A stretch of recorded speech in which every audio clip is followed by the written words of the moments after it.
when you get through that, well, first of all, is getting to the door, finding the door, and then after that is getting into the door, right? And then when you're in the door, get them to sign the contract. So I want to introduce myself, everybody. My name is Jameson Souza. I am the team leader over at Fall River Southwood Tupper. I've been the team leader for about 4 years. We opened up the office 4 years ago. We had about 20 agents. We're at Matt. We're about what? About 160, I think, something like that. We are number one in our region, and we are number two in the entire county, behind another Keller Williams. And we're going to be playing a little catch up with them. I have fun with Eric over in the Plainville office and stuff like that. It's a healthy competition. Yeah, so what today is all about the seller appointments. So I know I was just talking to a couple of people, this is their first Ignite. So if you, congratulations. If you have not taken the prior Ignites, you can definitely go back and you can view them. But I also, urge you to take it live, because taking it live is very important. Because today what I want it to be is a back and forth. I don't want me just doing all the talking. I guess Adrian's going to be doing a lot of talking today too. So we're going to have fun. We're going to learn. And the goal is when you leave here that you are ready to at least make that phone call, that you feel confident enough, make that phone call, knock on that door, and close the deal. So I'm going to share my screen. Usually I have, I want to introduce you to my right-hand person, Matt Cadu. So he is my tech agent service director in the office. I like to say Matt can do, because Matt can do everything pretty much. So I'm going to turn to him on a couple of different occasions and kind of walk you through commands and certain things, in the different technology that we have that you can use. So I'm going to be sharing my screen here. So, all right. Can everybody see the Ignite? Is that what you're seeing right now? Yeah, it's good. Yeah. All right. Hey, Matt, see, I told you I could do it. All right. So, real brief, okay? So I just want you to kind of, let's see here. Hold on here. Let me get you everybody so I can kind of see all of you.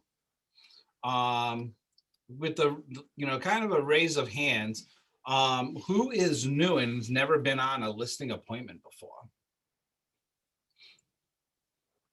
Keep your hands raised, because, and this is good to, so I can see you. So do not black out, people. I don't care if your hair is crazy, if you haven't had, your coffee this morning, it's okay. This is probably the last couple of weeks of Zoom, because I guess, the world is going to be normal again. That's what they're trying to tell us. So it's fun, if you guys still have your pajama pants on, that's fine. All right, so that's good. So there's a few of you. So after this session, you're gonna be learning how to create and present a listing presentation, right? To secure that listing. Okay. So you need to show value, always value, when you go in and you talk to that person across the table from you. Okay. We're going to examine methods of marketing and identify different characteristics, pros and cons. And we're going to create a piece of marketing material using designs and commands. And that's when I'm going to be turning to Matt. He's going to be showing you a little bit of command of how to create that listing presentation and some marketing material. So let's see here. All right. So what are we going to be focusing on? Well, lead generation. Okay, for buyers and sellers, like I said earlier, we're going to make a listing presentation and we're going to try to get some listings. Okay, I'm going to show you where the buyer presentations are. And I don't know if we're going to have, enough time. We're going to preview a couple of real estate, so we're going to learn how to grow your business. We're going to learn how to run your business. Okay, so how to market to seller listings. Okay, how to use command, how to use campaigns to try to get a listing through campaigns. How to show buyer houses, right? How to show, once you get a listing, right? What do you do? Negotiate contracts, transaction management, vendor management, set goals, compliance, attend training, get coaching, and manage your money. This is everything we're going to be focusing on today. Let's see if we can get through it. If you have any questions through this whole process, right, don't hesitate, just jump in, ask the question. Like I said, I want this to be an interaction. I do not want to be talking the whole time. And you'll see, I can talk. I can talk and talk and talk. Matt will tell you. So 3 hours is nothing for me. So if we wanted to go, we can go, we can go full 8 hours if we really wanted to. So what we need to do is, right, we need to figure out what sellers want. What do sellers want? What do you guys think? They want an easy transaction to be able to make the most amount of money with the little hassle as possible. Adrian's the first one. I figured Adrian was going to be the first one popping. Awesome, buddy. Right? Absolutely. They want easy peasy, right? Easy transaction.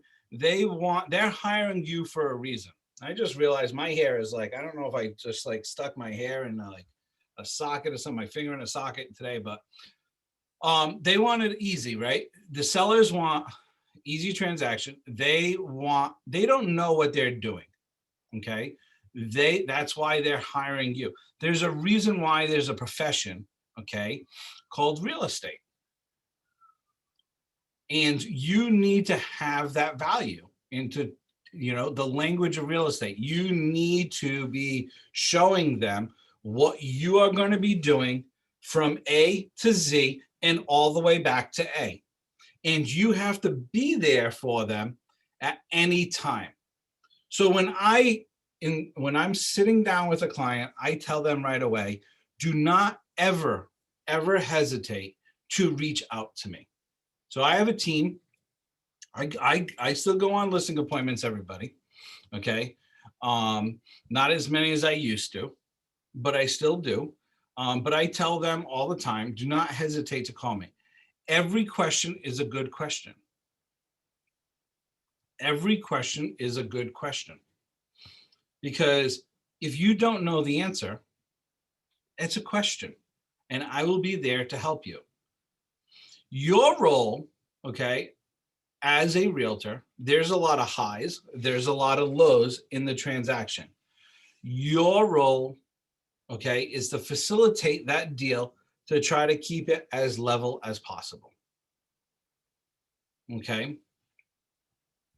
So before the appointment, what should you be doing before the appointment?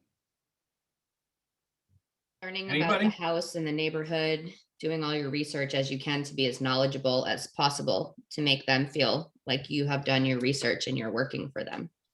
Right? Yeah, you want to be, okay, the expert of that neighborhood. You want to show them that you know that neighborhood. Right? So when you're going in, you want to do your CMA, okay? You want to know what houses have sold in the neighborhood. You want to look up that street, okay? Go to public records in your MLS, and you're going to look at that whole street, and you're going to know, okay, every single house, okay, and when they've sold. Now, if it's a big street, yes, it's really tough to know every house. So 5 to the left, 5 to the right, 10 across, that's ideal, okay, to kind of remember. Oh, hey, yeah, the Smiths, you know what? They just bought their house a year ago. Yeah, they purchased it for $349. Oh, yeah. Oh, yep. The, the Sousa's down the street. Yep. Oh, yeah, no. Yeah, they've lived there for, oh my God, it's got to be over 30 years. Right? You want to know where they buy their milk? Where do they get their pizza? Okay?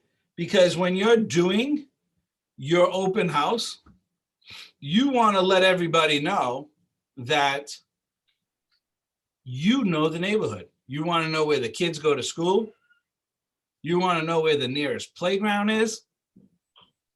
You want to be that person that is the expert of that neighborhood. So now before the appointment, you're going to do your research. Absolutely.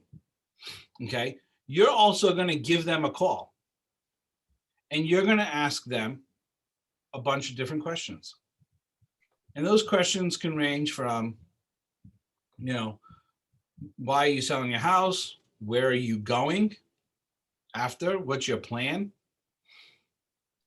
You're going to compare their house to a couple of other houses that have sold, saying, hey, I'm just curious, where do you see your house? You think your house was in better condition on the outside than 123 Main Street? You think it's the same, or do you think it's less?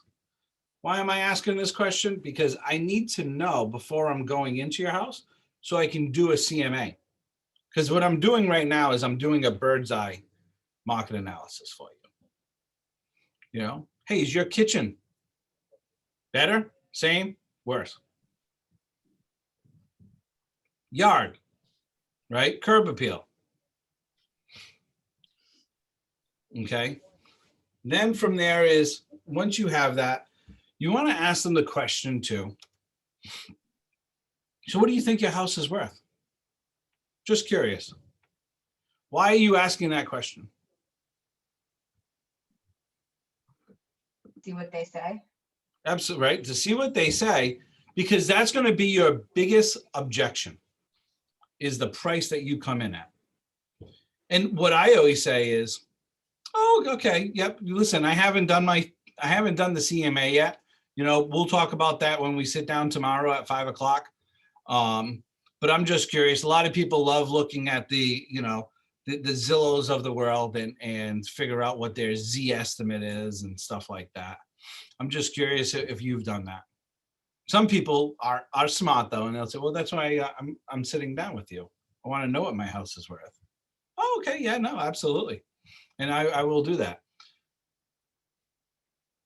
So when they first come out the gate and they say, well, like after the usual follow-up, I feel like is, well, what do you think my house is worth? And they put it back on you. Is that when you're putting in, well, I'm just getting ready for the CMA. We're going to go over everything, because obviously you're not going to tell them right there. No, never. Yeah. You can never close a deal on the phone. Yep. Okay. So you want to ask them how old, the mechanicals are, how old the roof is. Have they done any updates to the house? Okay. You're doing that all at the beginning. Okay. In your first call. What I heard from a team, which was really cool, is they actually, and they do about $100 million, right? So I do all these masterminds, and this team, what they do is they send out the survey to their business with a little gift. Now, why do they send it to their business? Any thoughts? And not their house? Like, not when I say their business, their place of work. More You want to get marketing. people talking about it. What's that, Keith? You want to get people talking about it. You want them to even talking about in the office, maybe talking about you, maybe get more listings. Absolutely. Absolutely, Keith, right? They send it to their place of work, and with a little bit of, like, a little gift, and with a survey, a little package, and saying, looking forward to sitting down with you, tomorrow. Here's a survey for you to, take. And yep, and they have like a little gift, because when you send it to their house, the only people that are seeing it, the people that live there. What they're doing is they're leveraging that listing, okay, for another lead. Because every listing appointment that you get, you should be leveraging it for more leads. I tell our agents here in the office, every listing you get, you should at least get 2 warm leads off of it. That should be your goal. Okay. I think the other key thing too is if you send something to somebody's work, they're guaranteed to open it. Because how often do you really get mail at work for the average person? Absolutely. Okay. So prep yourself before the appointment. Make sure your listing presentation, okay, shows your value. Okay. And then in the listing appointment, okay, the first thing you should do is not sit down at the kitchen table. This is an opportunity, okay, to break the wall. Okay. When you go in there, right away, you ask them to give you a tour of the house. I always say, hey, give me a 5-cent tour. Tell me all about your house. And while you're there, you are looking, okay, at the house, of course, but you're looking for opportunities to connect with them. Do they have kids? Are they military?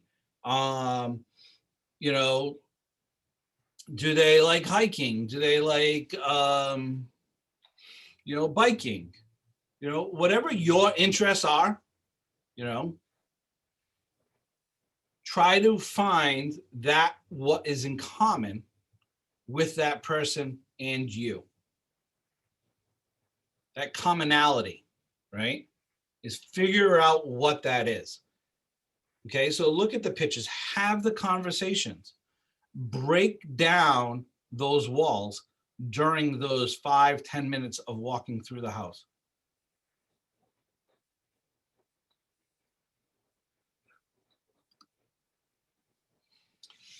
So, how sellers found their agent. This is from NAR 2019. It's pretty similar. Okay. It is pretty similar. Hold on here.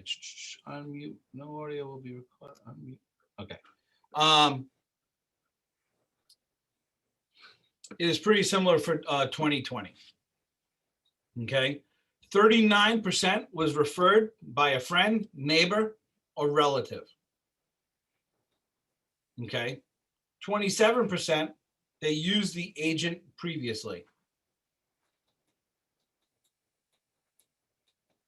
5% personal contact by the agent.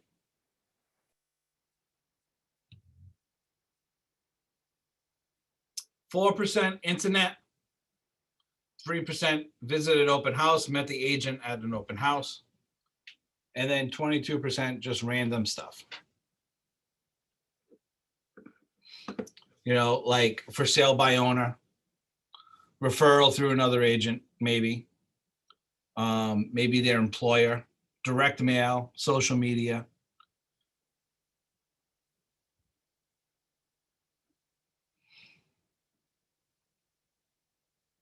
So what we've learned, okay, in Keller Williams is that your business is your database.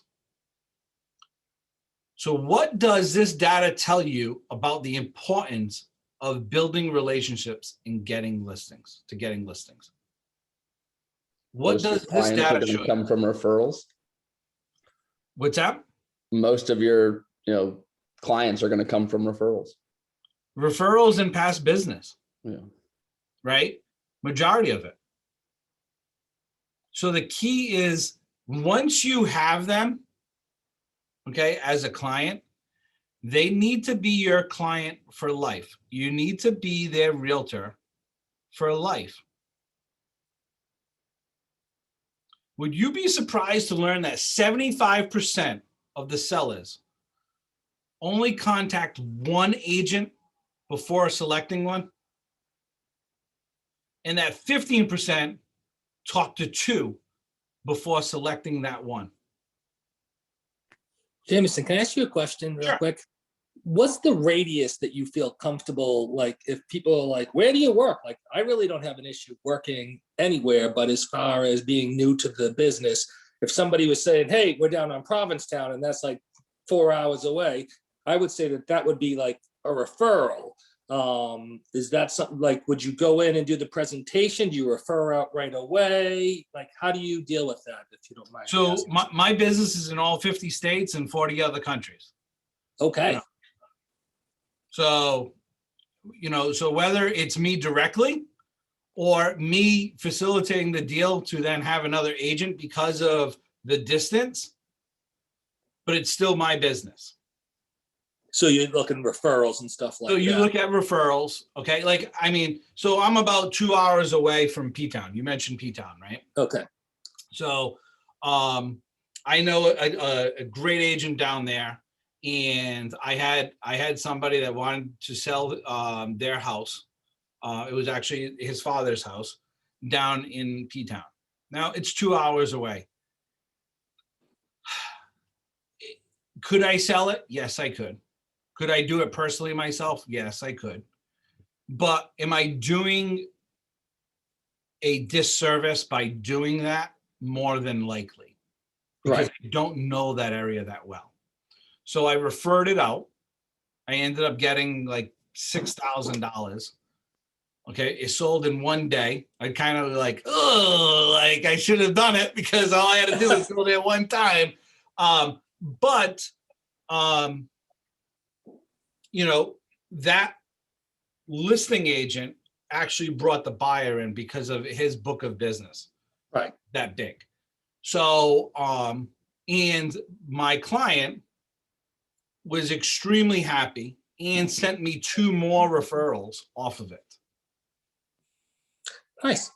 So, I mean, I've sold in Connecticut, I've sold in Tennessee, I've sold in Florida, I've sold in New Hampshire, I've sold in Maine, I've sold in Arizona, I've sold in California. Do you mean you referred? I refer, but it's still my business, right? Got it. Because what I do is I connect them to another agent, but I'm always in contact with them.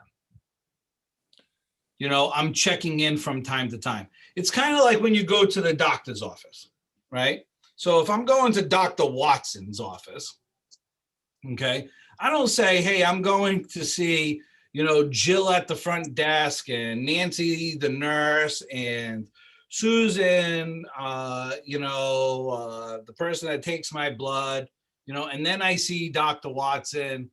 No, I just go to Dr. Watson's office. So it's like I do my real estate business with Keith. All of it. 50 states, 40 countries.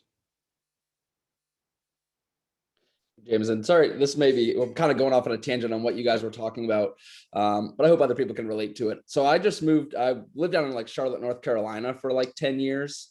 Yep. So I have like a lot of like clients and friends group down there. How would you keep in touch with them or like let them know that I can still like represent them and help them like, refer them to an agent down there? Would you just like straight up present that to them, or how would you I say would, that? yeah. So, I mean, what I would do is I would find a referral partner right away. Okay. Down there, an agent that you can trust that is similar to what you want your business to be. And then you can push it out, advertise, market yourself to do business there. And basically, let's say, it's Julie, right? Is your partner, okay, down in Charlotte, right? So you would be almost co-branding with her. Partner up. All right. And I bet Julie, right? Julie, you would love to have that referral business. You'd give 25% all day long to Adrian by sending business. I had a question on that. In the example you just gave, where it was slightly out of the range that you wanted to travel with, could you have offered that agent to be like a co-lister instead of a referral?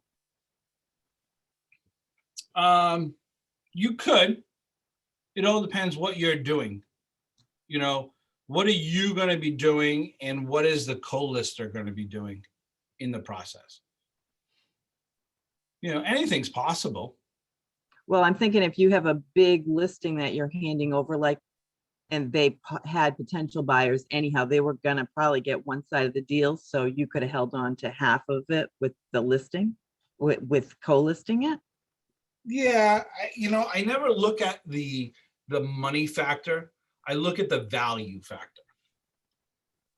The money But you- comes. But you being personally staying involved and knowing, like, your client gave you the listing, so you stay involved with it instead of just handing it off, you know, being there for the open house, or, you know what I mean, like that kind of stuff, where you wouldn't necessarily have to be there for every step of it, but still offer yourself personally involved in the deal. Because Yeah, it wasn't so I mean, so if far you're, away. if you're gonna be working on the negotiations and you're gonna be handling some of those pieces, potentially you could do that. It's something you could do. But it's always just in the value, right? Because the money comes with the value. Can I ask a question quickly? Sure, absolutely.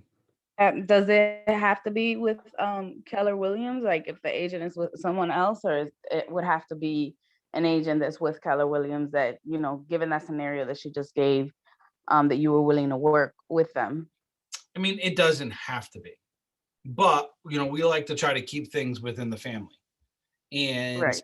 you know, now you lose that value proposition of, hey, Keller Williams, I can sell in all 50 states and 40 something countries.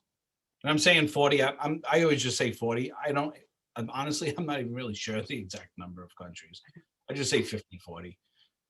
Okay. But you know, so you got to look at it that way though. Okay, but it is possible. It is. I mean, but always, right? No matter what, whether it's with a Keller Williams agent or not a Keller Williams agent, make sure you always have a contract signed referral form before doing anything. It's business. Sounds good. Thank you. Okay. So let me ask you this question. How important, so, right, kind of circling back, okay, you're going on your listing presentation. How important do you think your first impression with the seller is? Most important. It is.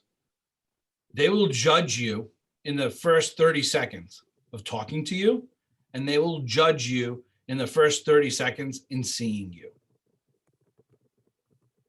So always be professional and always dress professionally.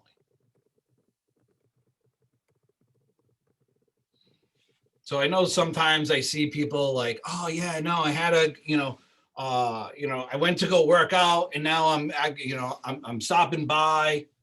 No, that doesn't cut it for me. You know, always look professional.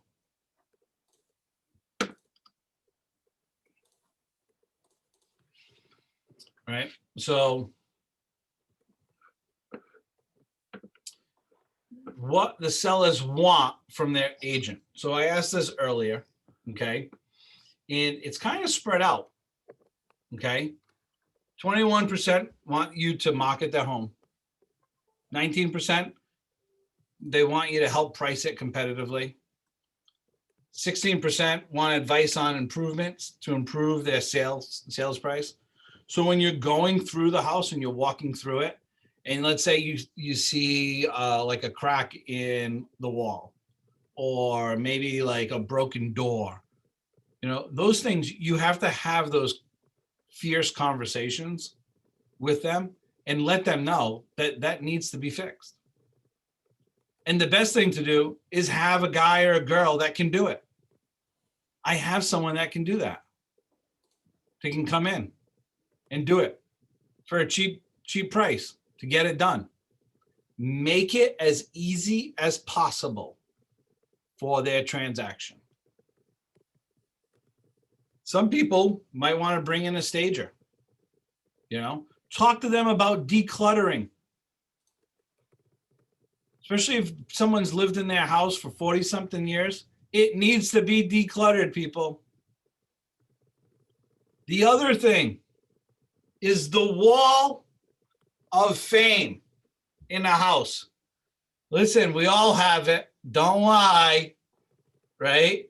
And especially our grandparents have it massive, right? It's all the family pictures, grandkids, kids, like, you know, you getting your first trophy when you were 5 years old. You know, you doing a cartwheel. Why do you want them to take that down? You want the buyer to envision themselves in that home. Yes, absolutely. Who said that? Dana Richardson. Hi, Dana. Yes, Dana. Absolutely. 9 out of 10 people are not visual people. So you need to portray that for them. You need to ask questions, right? So when you're presenting the home, hey, where are you going to put the TV? You know? Oh, the closet. Oh my God, this closet's going to be awesome for you. This walk-in closet.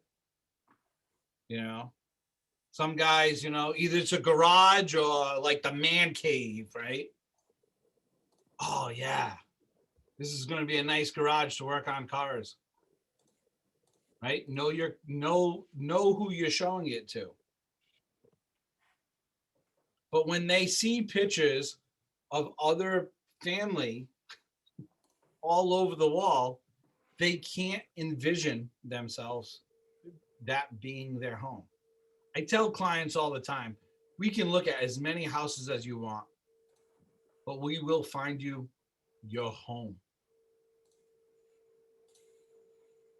Because listen, there's millions of houses, people, but there's only one home that you live in. It's an impact statement. A house is a house, but your house that you live in is your home.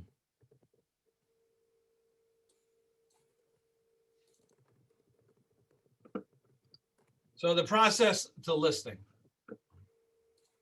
What do you know about the process of converting a lead to a listing? What does that look like to you? Don't all jump at once. And what tools have you learned about already to use that? None. That's why I'm here. That's why you're here, Heather. All right. That's okay if you don't have the answer. I've gone as far as the CMA. I mean, I'm assuming like I looked at in command and putting it in MLS and all that good stuff, like vague, but pretty much after the CMA is where I like stop. Yep. So we talked about, right, having a pre-listing questionnaire. And that questionnaire is based on what you want, okay? Determine their expectations, their motivation, how soon they want to sell. How do they like their coffee? Why do you ask that question? Because you're going to bring them one. Yes, you are. Without a doubt. Maybe even a muffin. Because when you break bread with somebody, you break the wall down again. Another barrier is broken. I remember my previous life, I was working for a mayor. Okay. And so I did his constituent service. So this person comes into the office and was screaming. He comes out of the office. He was like, whoa, what's going on? What's going on? He said, oh my God, come on into the conference room. I just got these great muffins. Come sit down. Let's have a muffin together. That person sat there, had a muffin, he had the muffin, you know, with the person, and their tone completely changed.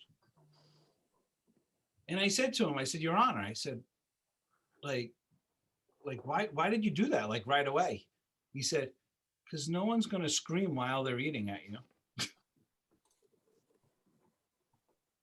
He said, you break it down.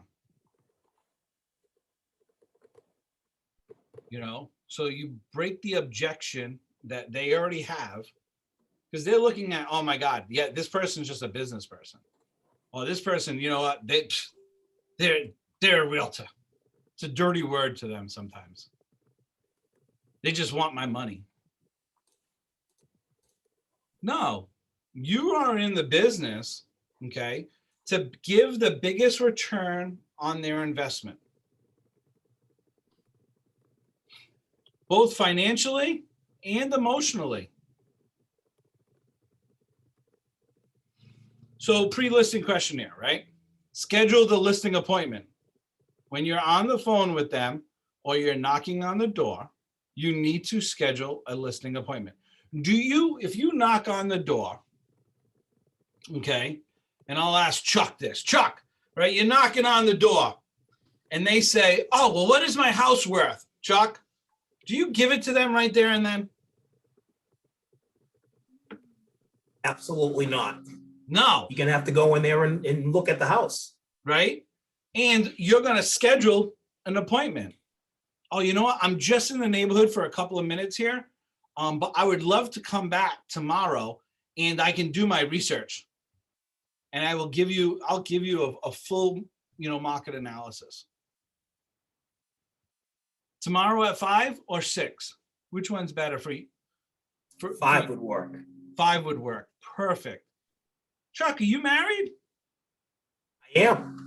Oh, is your wife going to be there as well? I'd love to get to meet her. Yes, she is. All right, perfect. Why am I asking Chuck if his wife is going to be there? Because she may be a part of the process of listing it. Without a doubt. And more than likely, she's the one that's going to be in charge of it. You know, so, but yeah, always the significant other. Right? Always find out if there's significant other, because you need both of them to sign too. Okay. So you schedule the listing appointment, right? We talked about already sending them a pre-listing packet, right? You can send an email, mail, you can deliver it, right? Jamie? Yes. I'm sorry. Is there a pre-listing kit or packet on Command or Keller Williams? Is there like a kit that I can email to them? So in your listing presentation, there is a couple of different things that are in there that you can then take from there and turn it into like a pre-listing packet. Okay. Okay. But in a pre-listing packet is you want to identify who you are, right? What the value you're going to bring to them. You know, if you've sold anything prior, you want to put it in there. If you have not sold anything prior, you're going to leverage the market center. Leverage those numbers. There's a reason why as team leaders, we put out those numbers at our team meeting every single month. Leverage them. Always say we. What's that, Matt? Always say we. We sold this last month. We sold that. How much did Absolutely. you sell? Oh, well, last month we did 20 million. I tell everybody, use we. Nobody ever asked, well, how much of that was you? Just we. Yep. We did everything. Okay.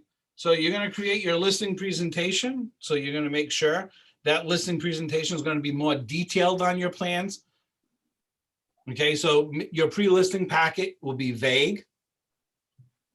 Your listing presentation more detailed. How are you going to list their house? What value are you going to bring? and then the home walkthrough, and then the listing and a listing appointment.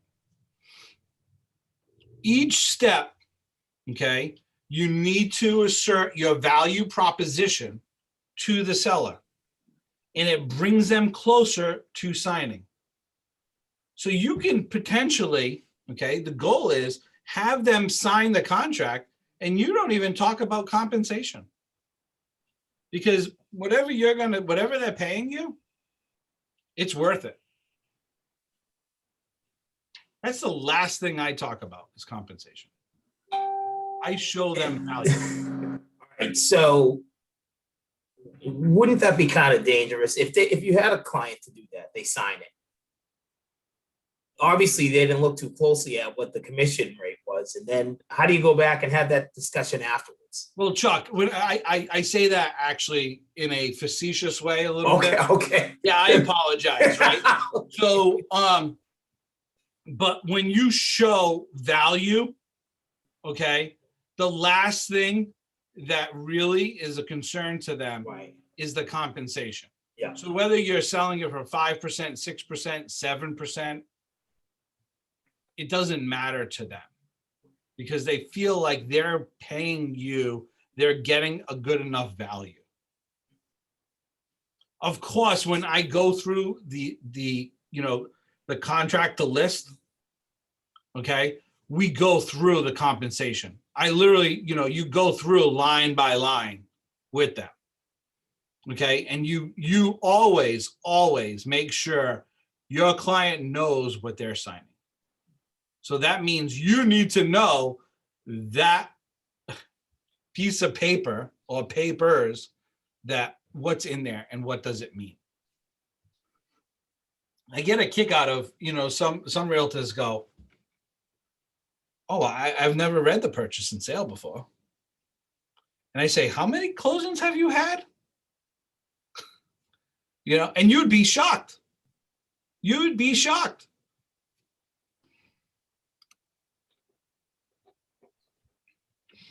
So before the listing appointment, okay, you'll do far more listening than talking to them.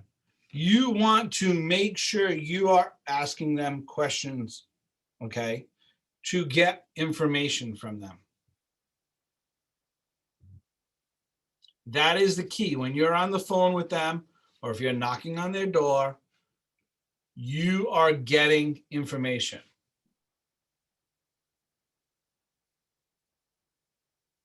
Okay. Are they able, ready, and willing to do business right away with you? Are they going to do business within 14 days? Do they want to sell right away? Where are they going? How is that being handled?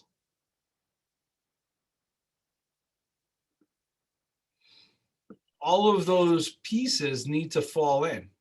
You need to be asking them the questions before you even get into that listing presentation. Right? Once again, you're going to hear me say this over and over and over again, right? State your value. Right? The value that you will provide as a listing agent. Value, value, value. More than ever, because there's a listing shortage. So you need to have that value proposition. Remember that your seller has specific goals that they want to achieve. Listen to them. Find out what those goals are. And then how are you going to assist them? Matt mentioned the we thing. Every client that I talk to is a we. I kind of immerse myself into their family. Oh my God, we're buying a house. Oh my God, we're going to sell your house. It's a we. I'm part of the family. It is, right?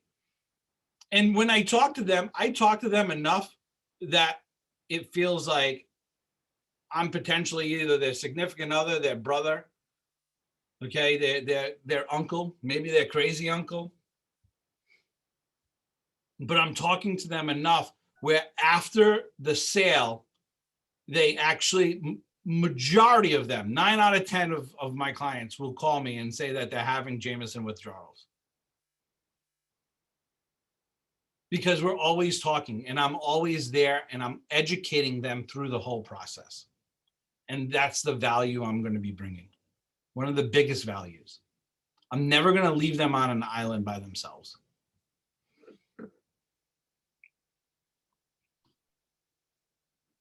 Right? So your pre-listing, right? I forgot who asked about pre-listing, right? So your value, okay? Pre-selling, okay? It builds the seller's confidence and answers questions in advance of the presentation. The reason why people are using agents, okay, is they want advice and they want your expertise. And if you don't know the answer, it's okay to say, that's a really good question. You know what? Before I give you the answer, let me just do a little bit more research on that and I'll get back to you. And you need to get back to them. And make them feel that they better understand the process is a very important part of your value proposition, right? I said it just a little bit ago, right? Educate your client through the whole process and saving time. Pre-listing piece, it saves a lot of time. So when you're in the house and you're doing your listing presentation and they're signing the contract, you're not there for 3 hours. You could potentially do it in 15, 20 minutes. What are the biggest questions anyone, okay, about to sell their home will ask? What do you think? What are the biggest questions people will ask you? How fast can we sell the home? Right? And how much can we sell it for? Oh yeah, right? How much can I get for my house? Right? Those are typically the biggest questions. I think some people would ask, like, what should I do to maximize the value? They may want to do some Absolutely. projects or something. Right? Yep. What are you going to be doing to market the house? I'm a big believer, always bring in professional photographer. Right? Show your brand. Your brand is everything. Right? Burger King, have it your way. McDonald's, golden notches. If I say soda, what do you guys say? Name a soda company. Coke. Coke. Why? Because they just branded everything out. What's another one? Pepsi. Right. Sprite. See, Sprite's owned by Coke, though, right? Well, Yeah, Pepsi, right? Pepsi. Now name a third. Name a third. Pam? Mountain Dew. Schweppes or Canada Dry. Ginger ale, yeah. Mhm. I Jarrell? think they're owned by them too, though. I think they are, right? I do. It's crazy, right? RC Cola, maybe? They got Seagrams, they got Fanta, Polar Seltzer. Right? But it's tough. It's tough that, right? Because they branded themselves so well. And that's the key. Right? So what I want you to do is I want you to take 5 minutes. It is 9:55. Okay. I want you to take 5 minutes. Okay. And write down 5 to 10 questions that you would be asking your potential client. Okay. And then we are going to share some of those questions. All right. So take 5 minutes, everybody.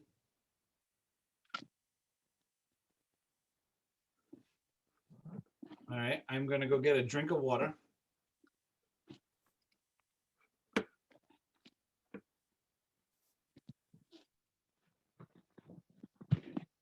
Joe, I don't hear you.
Yeah.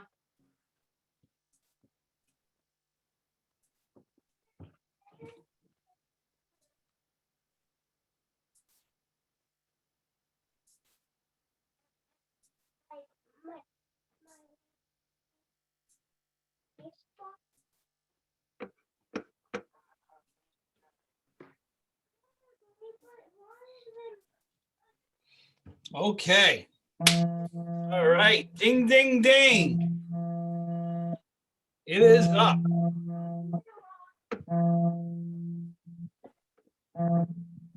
Let's see here. All right. Who wants to kind of give me some questions here that you're going to be asking? Motivation for selling? Motivation for selling. Absolutely, Jason, right? And how soon would you want to sell? Yep. Always. Do you have a home that you've already purchased, or is it contingent on selling this one? Yep. Yeah.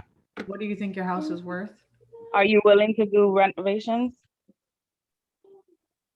Yep. Oh, hello, I said, are you willing to like do anything to drive up the value, like renovations or some sort like renovations? I wouldn't ask that question in the pre-listing, but in the walkthrough, if it's needed, I would ask that question. I would ask them if they did any renovations in the past, though. Are they married? Are they married? Yeah, right. Asking if they have a The mortgage. house out. Who's on the deed? Who's on the deed, right? Because they could be married and one person might not be on the deed. You're right. Maybe a third person on the deed. There could be, absolutely. If they have a There could be mortgage, if four. they're up to date with their payments and everything. Yeah, right. What is it? What's left on their mortgage? Absolutely, right? Because you need to know, especially now, right? Over the next coming years, potentially people could be underwater.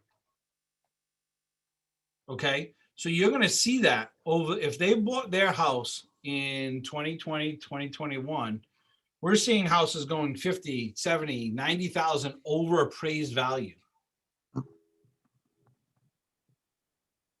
So are they underwater? Right? What else? Oh, and before the next one, Matt, can you just be prepared to get in command to show where the listing presentations are over the next piece? So, other questions? Is it in a trust? Is it, in a trust? Yep, you could, yeah. So you could definitely ask that question, or you can research it as well. Right? Two, just kind of getting like what they think some of the selling points are, maybe some things you'd only kind of know by living there, maybe like the sunset, that's right over, right out here, something like that. What do you like about your neighborhood? Right? Not what you dislike. What do you like about your neighborhood? I'll tell you this, a quick little off topic, but once you get the listing, because you will get the listing, once you get the listing, the open house, I always like to do an open house for the neighborhood a half an hour before the open house. I invite 10 to the left, 10 to the right, and 20 across. And I ask them questions, like I said earlier, is, hey, where do you buy your milk? What's your favorite pizza place around here? What park do you go to? Do you go to Pottersville or do you go to Ashton? Oh, when do your trash get picked up over here? I asked the neighbors that because then I asked them, oh, like, do you have kids? Oh, how old are your kids? What school do they go to? Because now when the buyers come on in, two things it does, right? The buyers come on in and they see, oh my God, there's already a line out the door. So it's going to show the perception that the house is really wanted, right? More than expected. Right now, houses are all wanted. You can sell a shed and people will buy it. I have someone actually contemplating buying a former Pizza Hut for their house. I have a client. Crazy. Convert the Pizza Hut to a house because there's no place to buy a house. And the Pizza Hut's only going for $300,000. To say, to be fair, that Pizza Hut's a pretty good price. It is, right, Matt? I saw that one.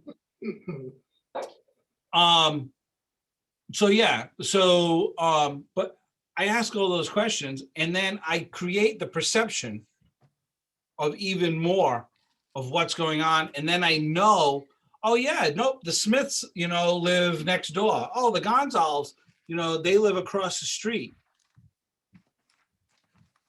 Oh, yeah, no, yeah, Mike Mahoney, oh my God, 2 houses down, you know, great guy. He can be a little pain in the butt sometimes, but he's a good guy. Make sure if he borrows your weed whacker, you get it back though, right? I mean, because now, oh my God, he knows the whole neighborhood. Right? And I invite the neighbors to get to pick their neighbor. And I get to know if they're going to want to sell their house. Because, hey, you know what? If the Sousa's selling his house for 400,000, well, my house is a lot better. So I think I can get maybe 450 for my house.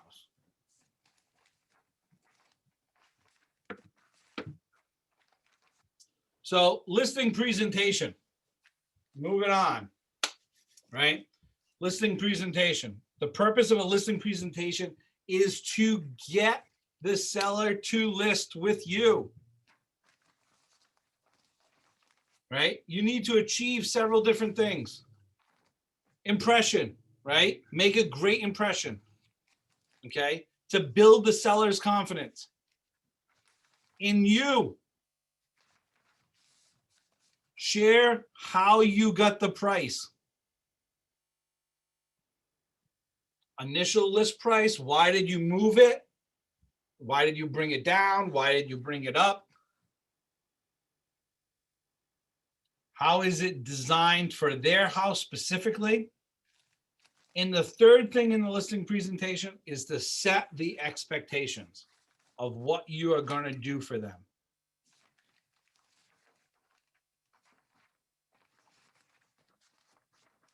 You don't have to figure it all out yourself, right? This is where Keller Williams, right? We talk about you providing value. Well, Keller Williams provides great value as well. So in the listing presentation, in command, Matt, I'm going to turn it over to Matt for a couple of minutes. Okay. And he's going to walk you through really quick on how you get in to your command, into your designs, and where you find listing presentations. Matt, you're up, my man. Let me share my screen here. Oh, wait, I got to stop. You can see my command. So I am at the homepage of command, theagent.kw.com.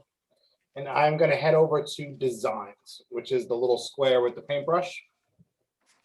And just remember, if you ever forget, if you click the little red KW, it labels it. So I'm going to head over to designs.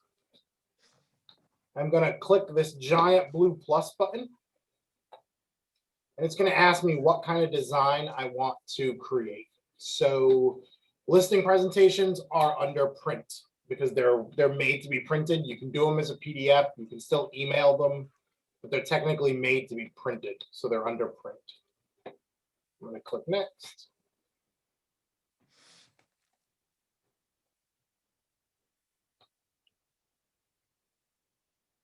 Now, listing presentations are found under listings. So pretty easy to remember. Listing presentations under listings. I'm going to come down here to listing presentation, and it's going to give me the 5 different presentations that they currently offer. So they all pretty much have the same information for the most part. They all have a little bit different of a style. One's more of like a dark theme, a gray theme, a white theme. So you can pick more of the red themes. You can pick which one you prefer. I think I usually use this one. I'm going to click use. And now it's going to give me all of the different pages that I can include in my listing presentation. The thing to remember that everybody kind of messes up on when they do their first presentation is these are the pages that I can add to my listing presentation. These are the pages that are currently in my listing presentation. If you click on a page here, it does not automatically add it to your presentation. So what I find people do is they, grab the first page and they change some stuff. Then they go to the next page and they change some stuff. And what you're doing is you're editing the page, but when you click to the next one, you're just losing all your changes. It's a feature in Command that they have to tweak a little bit because it really should give you a warning, but it doesn't right now. So what we want to do is actually make sure that you're adding your pages to your presentation, which is this little plus button. So I'm going to add my cover sheet. And now you'll see it added down here. I'm actually going to delete this page. So I'm adding my, my cover sheet. I can add my next page if I want this page included. I'm going to click the plus sign. Once they're down here, this is where I would actually edit them from. So just make sure when you guys are editing pages, they're included down here before you start the edit. That's the one area I think frustrates a lot of people. And I don't want to say them to get frustrated. As you go through this, you'll see that there's a ton of good pages. Some of them you're going to want to include. Some of them you're going to be like, yeah, that's not really relevant to my style. And we'll kind of flip through some of the pages. I really like this one. You kind of give the updates on the neighborhood and how their home is better than the other homes. I think this just makes people feel good about their house. This page with the neighborhood snaps are really good. It shows them the market.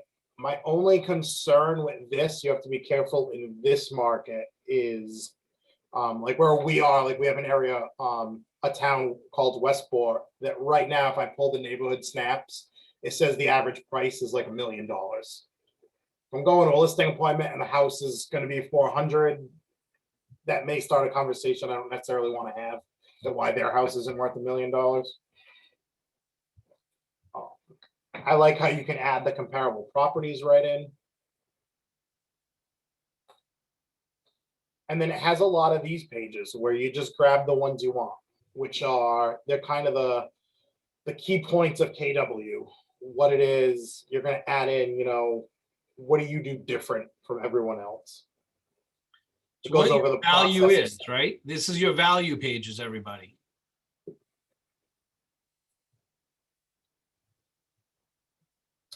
You can advertise your app.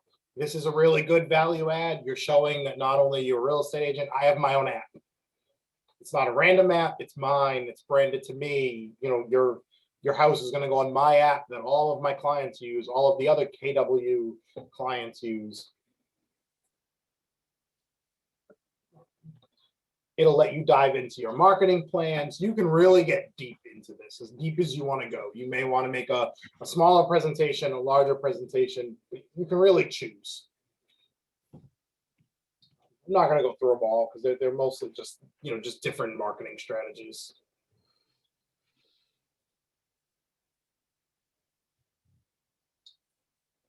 I like this about me page.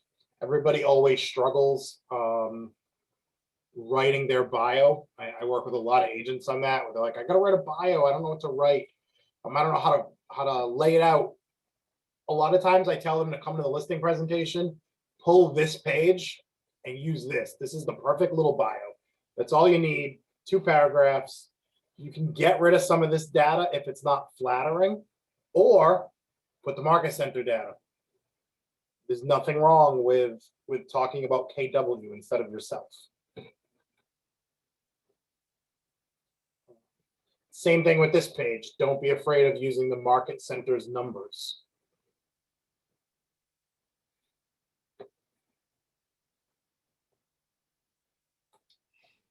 This is a good page where if you're a new agent and you don't have any awards and credentials, just delete this page out.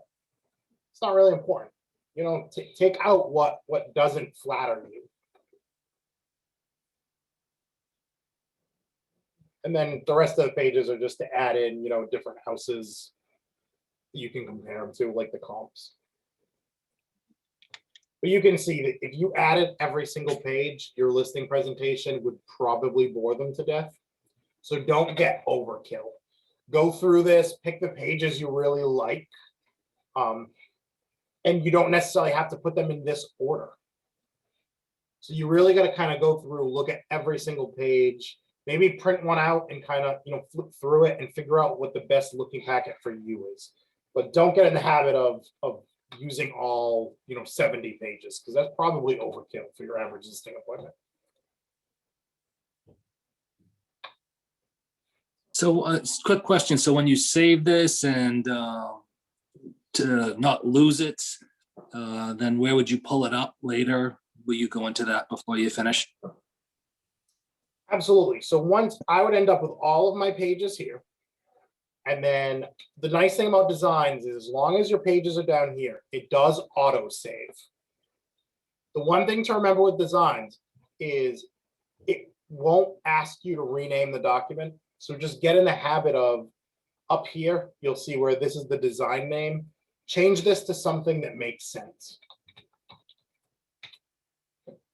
So, this is my listing presentation for 123 Main Street. Change the file name.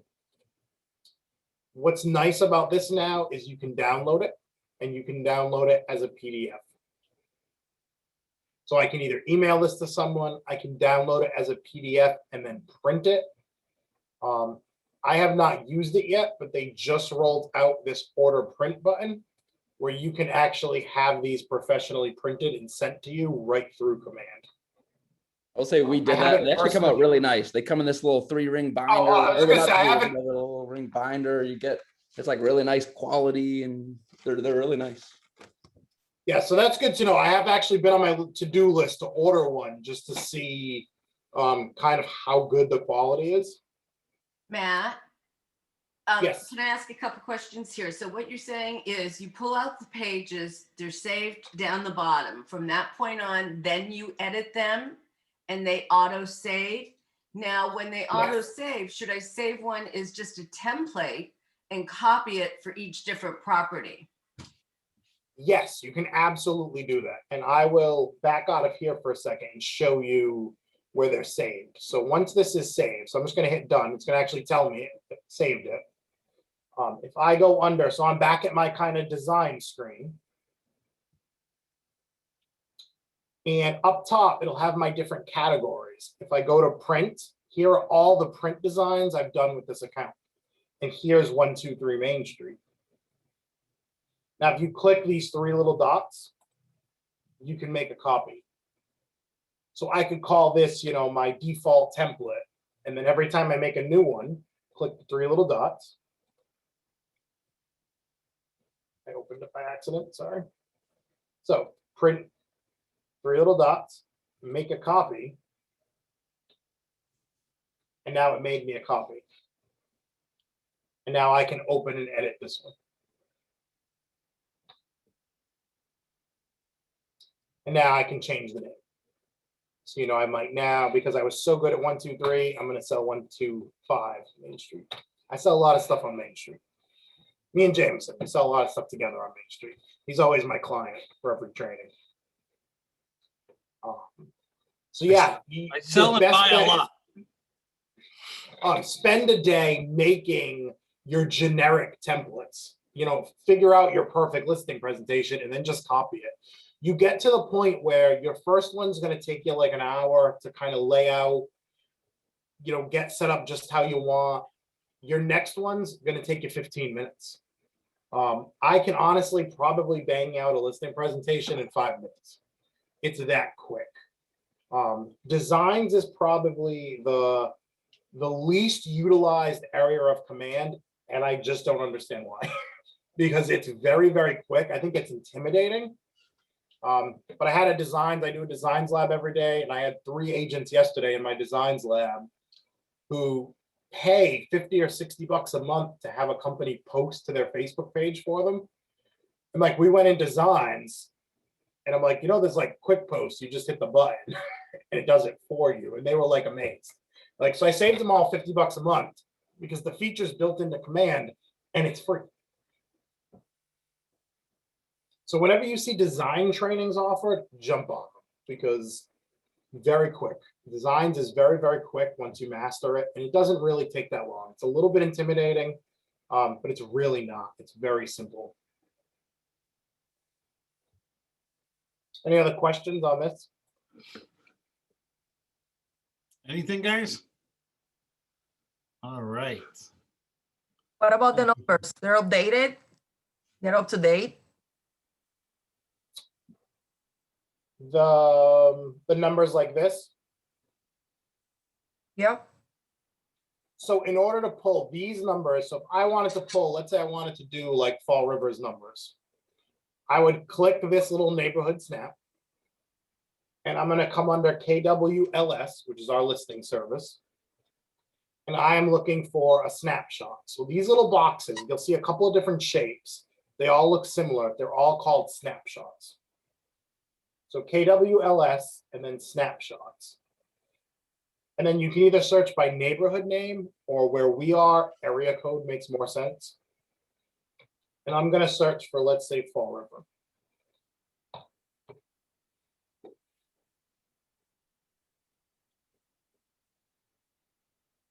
And it's going to give me the snapshot from this zip code. Now, all I have to do is make sure this one is highlighted and replace it with the one of the same shape, which is this one. So I'm not going to add it because I don't want to add another one. I'm going to replace it. And now I have Fall River's numbers. And now I'm just going to come. Yeah, thanks. Now I'm just going to come down and and edit my text. And one last trick I'll show you when you're editing text, because not a lot of people know this. You touch this little typewriter button up here, you can edit the text in a text box, which I find is just easier than trying to edit it right on the screen. So all I'm going to do is come down now and edit all the text where it needs to be edited. Sorry, the dog. Matt, how accurate are you finding the numbers when you pull in the stats, when you just did it the way where you went into the neighborhood or the zip code? How are they accurate? The KWLS pulls directly from the MLS, so they are dead accurate. Okay, perfect. Thanks. We actually, during my class yesterday, we were actually pulling the statistics from the MLS and they were dead on. Now, if you're pulling this and now you're showing it, let's say you're doing your listing presentation 3 or 4 days later, those numbers could change. And I would say 100% chance they have changed.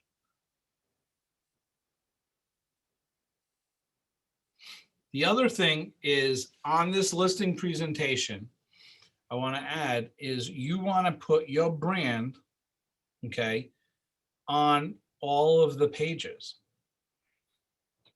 Okay, so whether it's your face, whether you have a logo, whether it's your name, you want to always be reiterating your brand. And as you can that see, whole page is done. It took me about 2 minutes. Yeah. You know, and that page is ready to go. Not even, right? I mean, once he started it, if he wanted to do that, he could probably do it in less than a minute. You have a very professional looking page that was designed by someone with a graphic arts degree, who knows much more than I do, you know, and they gave me the template. So now I look super professional and like I paid someone to do this. And in reality, I just swapped out Barton Hills for Fall River 6 times and I look like an expert.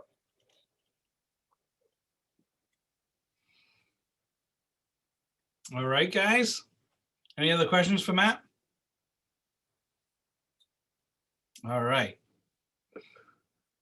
Let's stop. Yeah, okay. All right. So let me go. Quick question, Matt. I'm sure we can go on YouTube and look at a listing presentation, correct? Absolutely. So if everybody write these people down, you want to look up Marty Miller, Lori Ballen, LORIBALLEN, and Scott Leroy Marketing.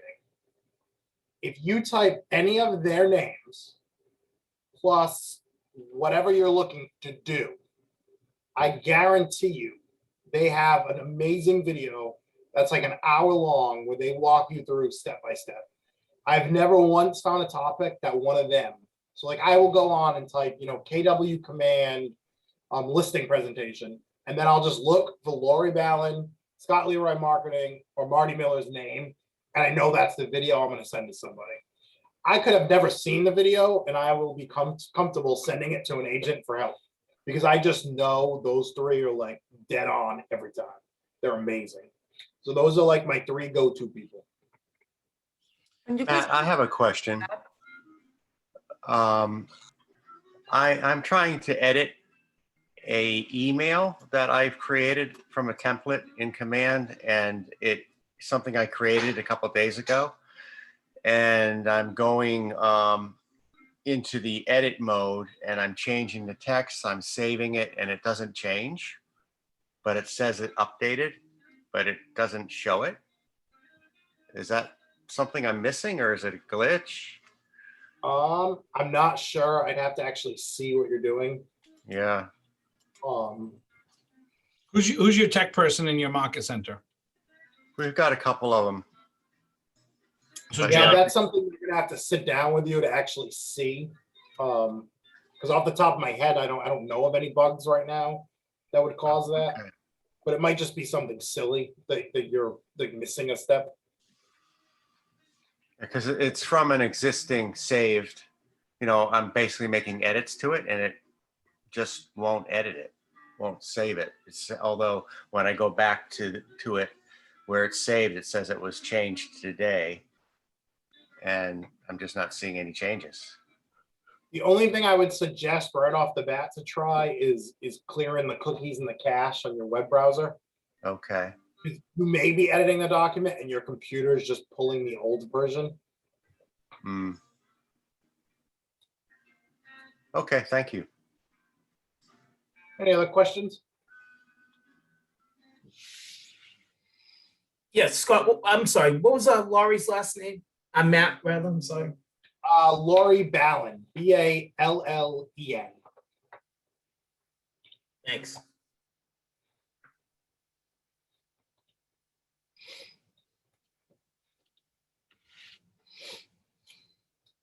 And she has a lot of other really good content just in general. All three of them do. They're just good, subscribe to them on YouTube, and when you're bored, watch some of their videos. So I want to I'm add behind this desk because I watch their videos on YouTube. So I want to add to this is that when you've already put your client into Command, you've already put them into an opportunity. Okay. Now, what you want to do is you always want to be tracking your business to know your numbers, right? So from there, what you want to be doing is moving them from, cultivating to scheduled an appointment to then once you have the appointment, you've had the appointment.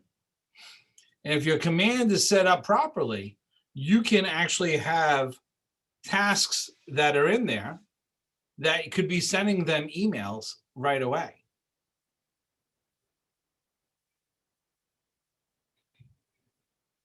So once you have a listing appointment, you can then just move it on over, click on that task, and then an email is sent out to them that you've already created. So you're not sitting there spending 5 minutes typing up an email again. Let Command help you with your business. Let Command make your business easier for you. Let Command be that virtual kind of admin. It takes a little bit of time to set it on up, but once it's set up, you can then utilize it to save so much more time for you. Jamie, question. Yes. Does Command have any email templates? Yes. And Matt, you want to I'm going to stop the share, right? Matt, if you could just kind of go in like what I was just talking about, right, in the opportunity, right? If you're moving somebody from through the opportunity real quick, if you can share your screen again, Matt, in command. We'll spend a couple of minutes because I think this is important for you, even though this is not, you know, truly in the Ignite training. I like to kind of make sure what you're doing is the correct thing through the process. So, oh, actually, you know, so let me change accounts here for a second. This one has a better pipeline set up. So you want me to show like the pipeline? Yeah. So this is the seller's pipeline for our coaching account. So this one I've been working on to get a little bit, so there's actually checklists. So let me create, I don't think I have an opportunity in here. No, I Oh, you do. Just So let's start from the beginning. So this is John Smith. So he is a listing. So John is someone who has reached out to me and said, you know, hey, I think we're going to sell our house, you know, end of the year, maybe beginning of next year. As soon as I know John is a year out from buying or selling, or in this case, he's a seller, I'm going to put him as an opportunity and I'm going to put him in my pipeline. So, and John is going in my pipeline under cultivate under the first stage. And now under this stage, you can actually have checklists. So this is everything I want to do with John at this stage, which is add him to a monthly call smart plan and add him to a biweekly neighborhood mentor. So I know as soon as John talks to me, those are the first two things I'm doing with John. Now, during one of those phone calls, when I feel like John's 3 to 6 months out, I'm moving him to the next stage. And this is what I love about Command. You literally move your people around. Once he comes into this stage now, I get a different checklist. He now goes on a 3-week call plan. So I want to be reaching out to him a little more often because I know he's getting ready to sell. Once he's hot, he goes on a different, you know, he goes on a weekly call plan. So we tried to make our pipeline, this is still kind of a work in progress, but we're making it foolproof, where if you follow all the steps in my pipeline, I guarantee you John's going to pick you as their agent. Now, once we're done kind of with the cultivating and I set an appointment with John, he goes into my appointment schedules. So this is where my checklists start getting bigger. So once I have an appointment scheduled with John, this is everything I need to get done. I need to get my listing paperwork completed. I need to make that listing presentation. I need to complete a CMA for his house. We put in septic research. So I want to look up and see is the house city or a septic because I want to have that conversation with him. When was it replaced? That some of this information that I want the agent to do ahead of time. So when they walk in, they have that answer like, hey, I noticed your septic was done on this date. You know, we're going to have that inspected. So these are all my checklist items. I know once I check these off that I'm ready for my appointment. I don't have to worry. I'm not going to have that 2 a.m. wake up where I'm like, oh my God, did I forget something for tomorrow's appointment? No, I have my checklist done. Now, once John goes active, we go into the marketing phase. So once I get John's house listed, I'm about to put it up on the MLS. I have a lot I have to do. I have to schedule my photos. I have to install a sign, create the MLS listing, start a Facebook ad, schedule an open house. I broke it down even to the simple things we do, print out your listing sheets to get ready to bring to the open house, prepare my open house checklist. I want to door knock the neighborhood. Like Jameson said, we're big on the 5 to the left, 5 to the right, 5 in the front, 5 in the back. And then schedule my Title V inspection. So I want to get that right off the bat out of the way.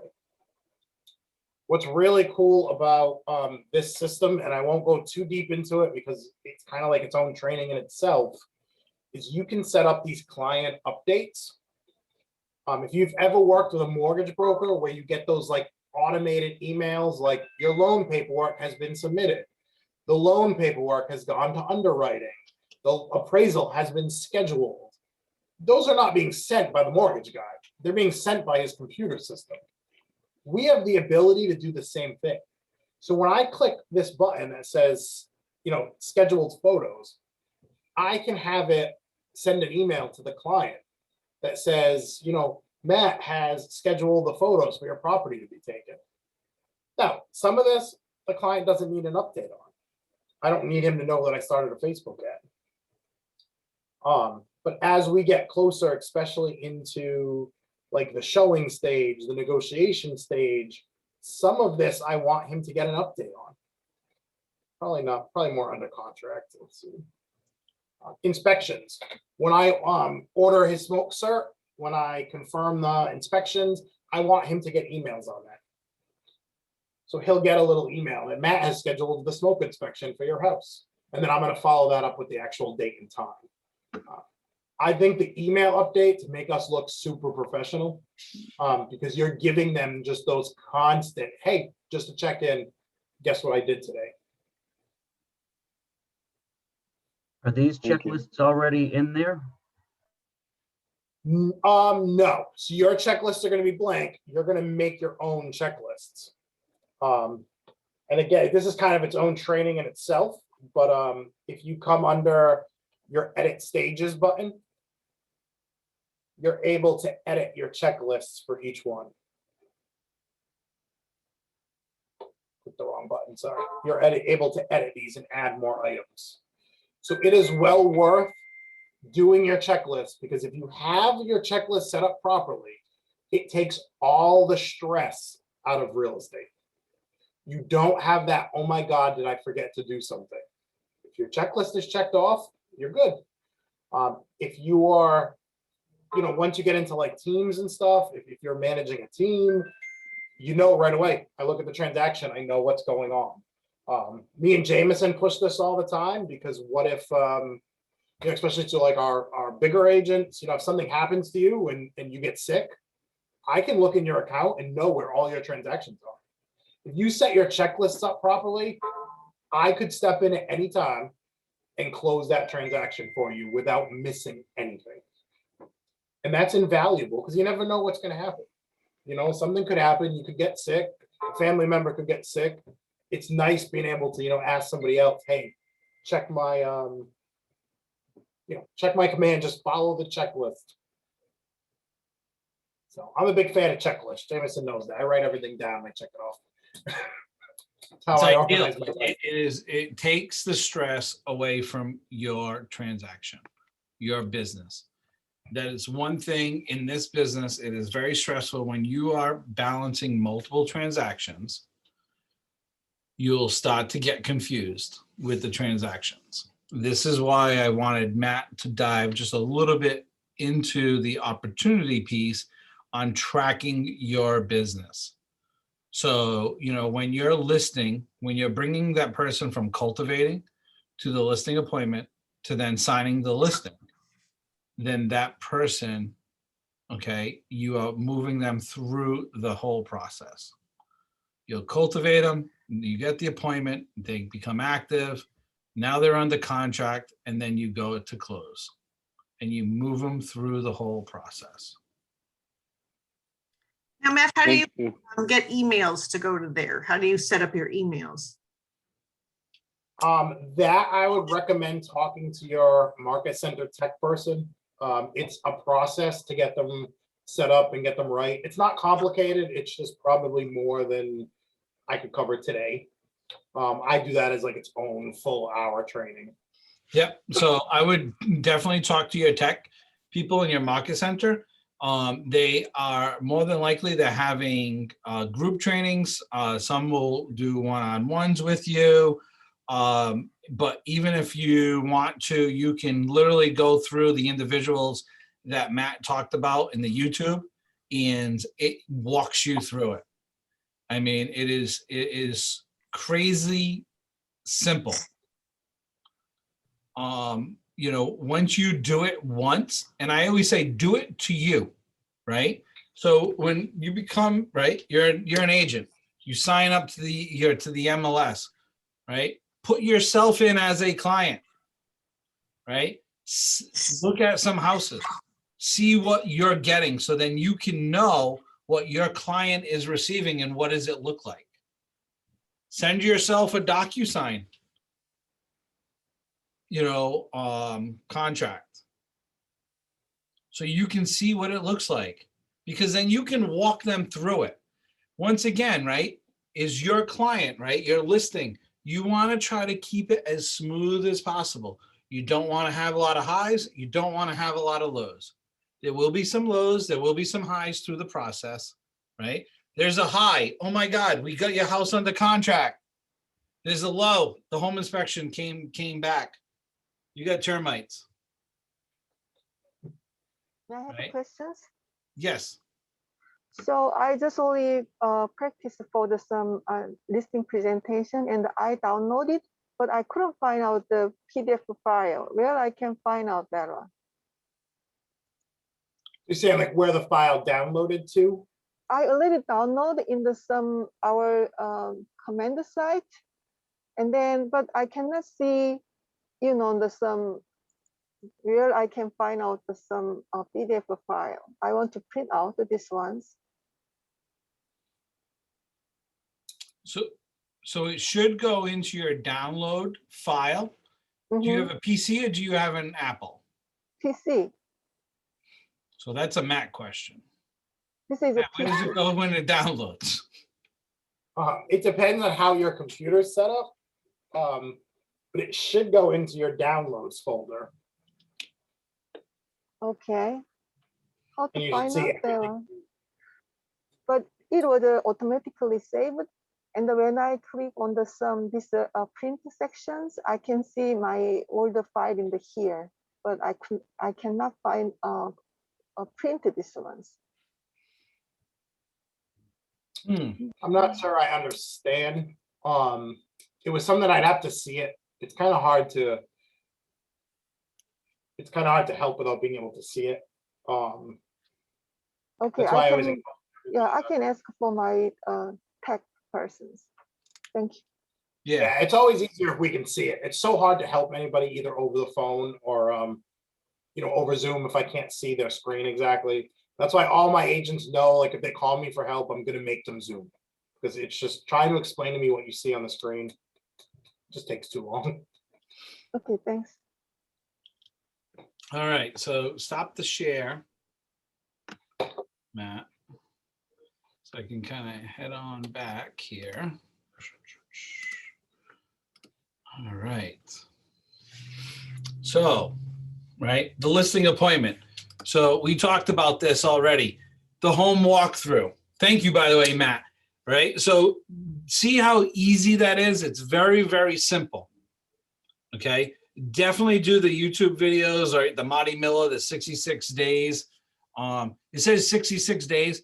Literally, there's tasks like day one is like create a contact.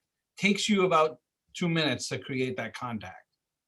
So you can do like 10 days in one sitting in like 1 hour. And it really simplifies your business. So we talked about, okay, kind of now we're into your listing presentation. You got the appointment, okay? And in a little bit, I'm going to have you make some phone calls, by the way. So get ready for that. All right. We're going to spend a couple of minutes making some phone calls.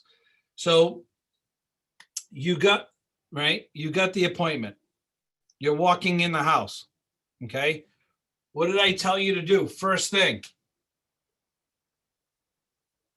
It's right there, everybody. Don't all jump at once, right?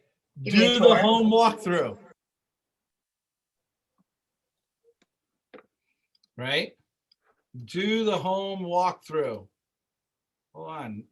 I got like windows popping up on me here, right? So do the home walkthrough. When you arrive, right? Establish yourself, okay, right away. You're knowledgeable, professional. Thank them for the opportunity of being in business with them. Do the assumptive close through the whole piece. Yes, when we list your house. Oh, I can see when people, we're going to have a line out the door here, right? You're envisioning they're doing business with you. Oh, in a couple of days, we're going to have a photographer here. We're going to have a videographer here. Oh, you know what? I'm going to bring an expert in, you know, that does home staging. Get this house a little feng shui. Right? Constantly remind them that you are their agent already. They haven't signed the paper yet, but by the time they're signing that paper, they've already signed it.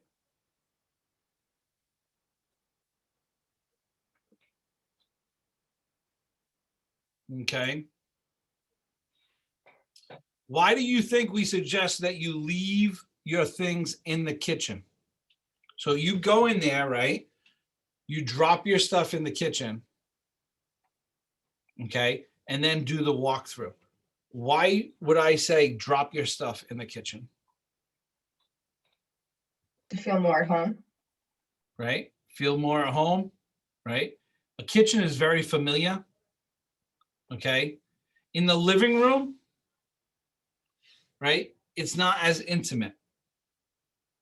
In the kitchen, especially if you're bringing what, people? Muffins. Muffins, something, right? Cookies, whatever it is. Right? Coffee. How do you take your coffee? I don't even drink coffee. I drink coffee milk. So if you guys are from like Rhode Island and the South Coast, you know what coffee milk is. It's like coffee ice cream, just milk. That's what I drink every morning. My whole staff makes fun of me. I don't drink coffee. Coffee milk's delicious. What's that, Amy? Coffee milk's delicious. Oh, it is. Every time someone goes for coffee or whatever, you want a coffee milk? Absolutely. Right? Right? Why do you want to do the walkthrough with them? What's the reasons, people? So you can ask them questions about the home and see if you see anything that needs to be like worked on, fixed up. Absolutely. Also build a connection with them. Yes. And their reaction, you're looking. Yeah. Right? You're building a relationship with them. If you sit down with them right away and talk about business, okay, there's no relationship building. You have to find that common ground. And you have to be informed about the house. So if they have, you know, let's say a beautiful outdoor kitchen and you didn't know about it because you didn't do the walkthrough. They didn't tell you about it in the pre-listing questionnaire. Well, that's something that is going to attract buyers. So you want to talk about that. You want to talk about the videographer when they're walking through the door. Maybe even show them a previous one that you've done. If you haven't listed a house yet, that's okay. What do? We leverage the market center. So the ALC, ask somebody on the ALC, hey, who do you use for your photography? Who do you use for your videography? Hey, can I get their name and number? Oh my God, absolutely. Tell them that I sent you. Because you know what? What happens is now that guy gives you a deal or that girl gives you a deal because now you sent somebody, right? And you're going to do the same thing later on for people because that's what we do at Keller Williams. It's the culture you know what, that we provide. But so you'd say, oh yeah, no, this is a video. You know, from the videographer. He just did one for, you know, a colleague of mine. Let's just take a look at it. You can just say, this is his most recent one. Because if you don't have one, just say, oh yeah, this is his most recent one. You know, he's our videographer. It's who we use.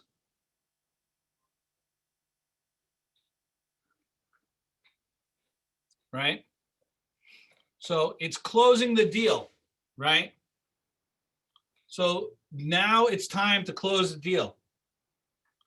The final point of the listing appointment is getting them to do what? Sign the contract. Sign the contract. You cannot list the house without them signing the contract. Right? It's funny because my broker, right, in OP, my mentor, it's hilarious. About like maybe, oh God, it was like 6 years ago. Right? It was a client of his, previous client, and you know, he went to her house and he gave the listing presentation, and he sells a lot. You know, he sells about 75 million. Okay, last year he did about 75 million. His team, him and his team. So he goes to the house, he gives the listing presentation, he leaves all the contract and everything right there, and then he's like, "Oh, Karen, yep, all right, I'll talk to you later." Leaves. Right. So she called me up now in the same office. I didn't know that she actually had a conversation with Cliff. Okay. I go there. I know her because I was on the school committee in my town. So I know her. I know the daughter. And so I go there and I sit there. And the one thing that Cliff always taught me was don't leave until they sign. So, I mean, I literally was there for about an hour and a half and just waiting. And I had the contract right in front of her with the pen the whole time. And then finally she signed and I took a picture of it saying, "Hey, coming soon in Somerset."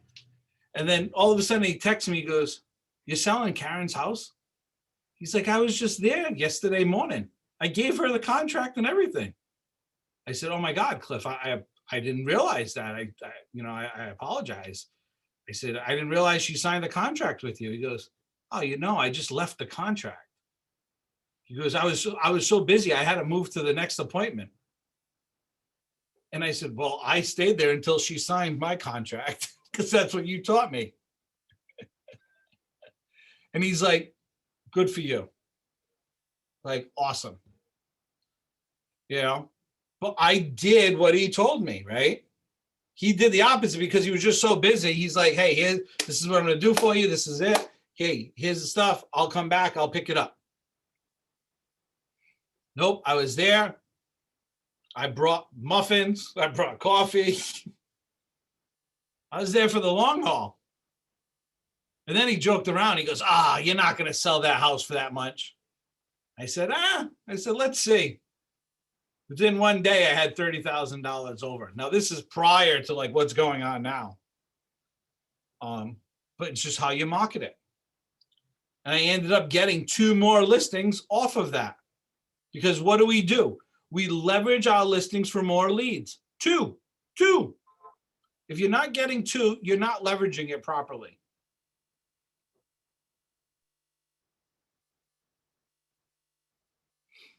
So the key is to close them.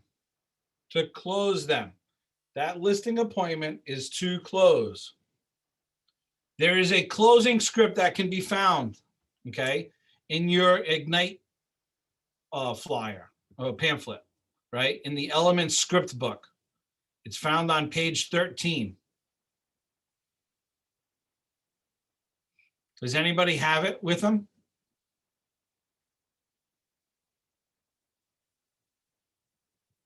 Who wants to be the listing agent? And I will be the client.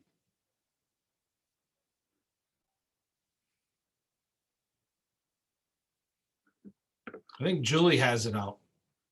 I'm going to pick her. I'm going to pick on her.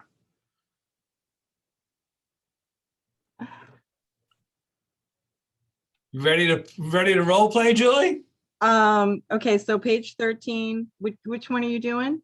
The script, I don't actually have it in front of me, but I'm gonna be the client. You're gonna be the listing agent. Welcome to the buyer presentation. That one? No. Property buyer called on a property, buyer referral willing to talk with you, or welcome to the buyer presentation, if I have the right. No, you have the buyer one. Okay. I have the page up. Do you want me to put it on the screen? Yeah, you want to put it on the screen? Okay, we can do that. That's why I love Matt. Matt can do, man. He can do everything. He's my left hand, right hand, and sometimes a kick in the ass for me.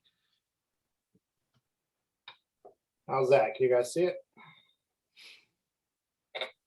All right, so I'm going to give you a moment, okay, to read through it, Julie. Yes.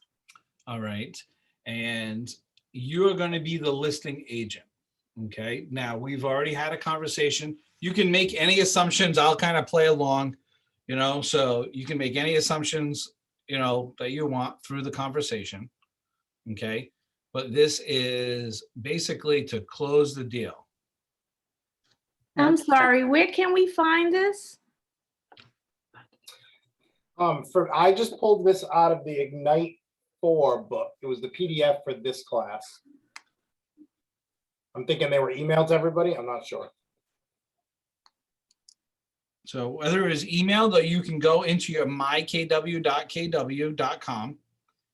and then you can go into Connect and then you're going to go into Ignite 2.0 and every single class is in there. Even everything that I am talking about is in there. Okay, And thank you. Matt always tells me too, he's shocked of how, I literally go through every point that's in the training as a facilitator, and you don't even realize that I'm actually doing it. Pretty good at it. So the facilitator's there, you can see it, and also as the participant. So the PDFs. All right, so Julie. Yes. All right, we've done the walkthrough. We're sitting down. We're eating muffins. We're eating muffins, having coffee, or my coffee Drinking milk. Coffee milk. We're drinking coffee milk. Right. Okay, so I'm gonna be like, Jameson, after studying the comparables, taking into account the unique characteristics of your home and its setting, and using my knowledge of the averages in your neighborhood, I have prepared my recommendation. Well, good. So you think you can sell my house quickly? Absolutely. Remember that my primary goal is to net you the most money possible. And I believe this pricing plan matched with my marketing plan will draw agents and buyers to your home and position it as highly appealing and highly competitive property. How's that sound? Oh, I love that. I want my house to be sold right away. I do not want to do anything for the buyer. I want them to come in and I want them just to buy it. I'm not fixing anything up. Is that okay with you?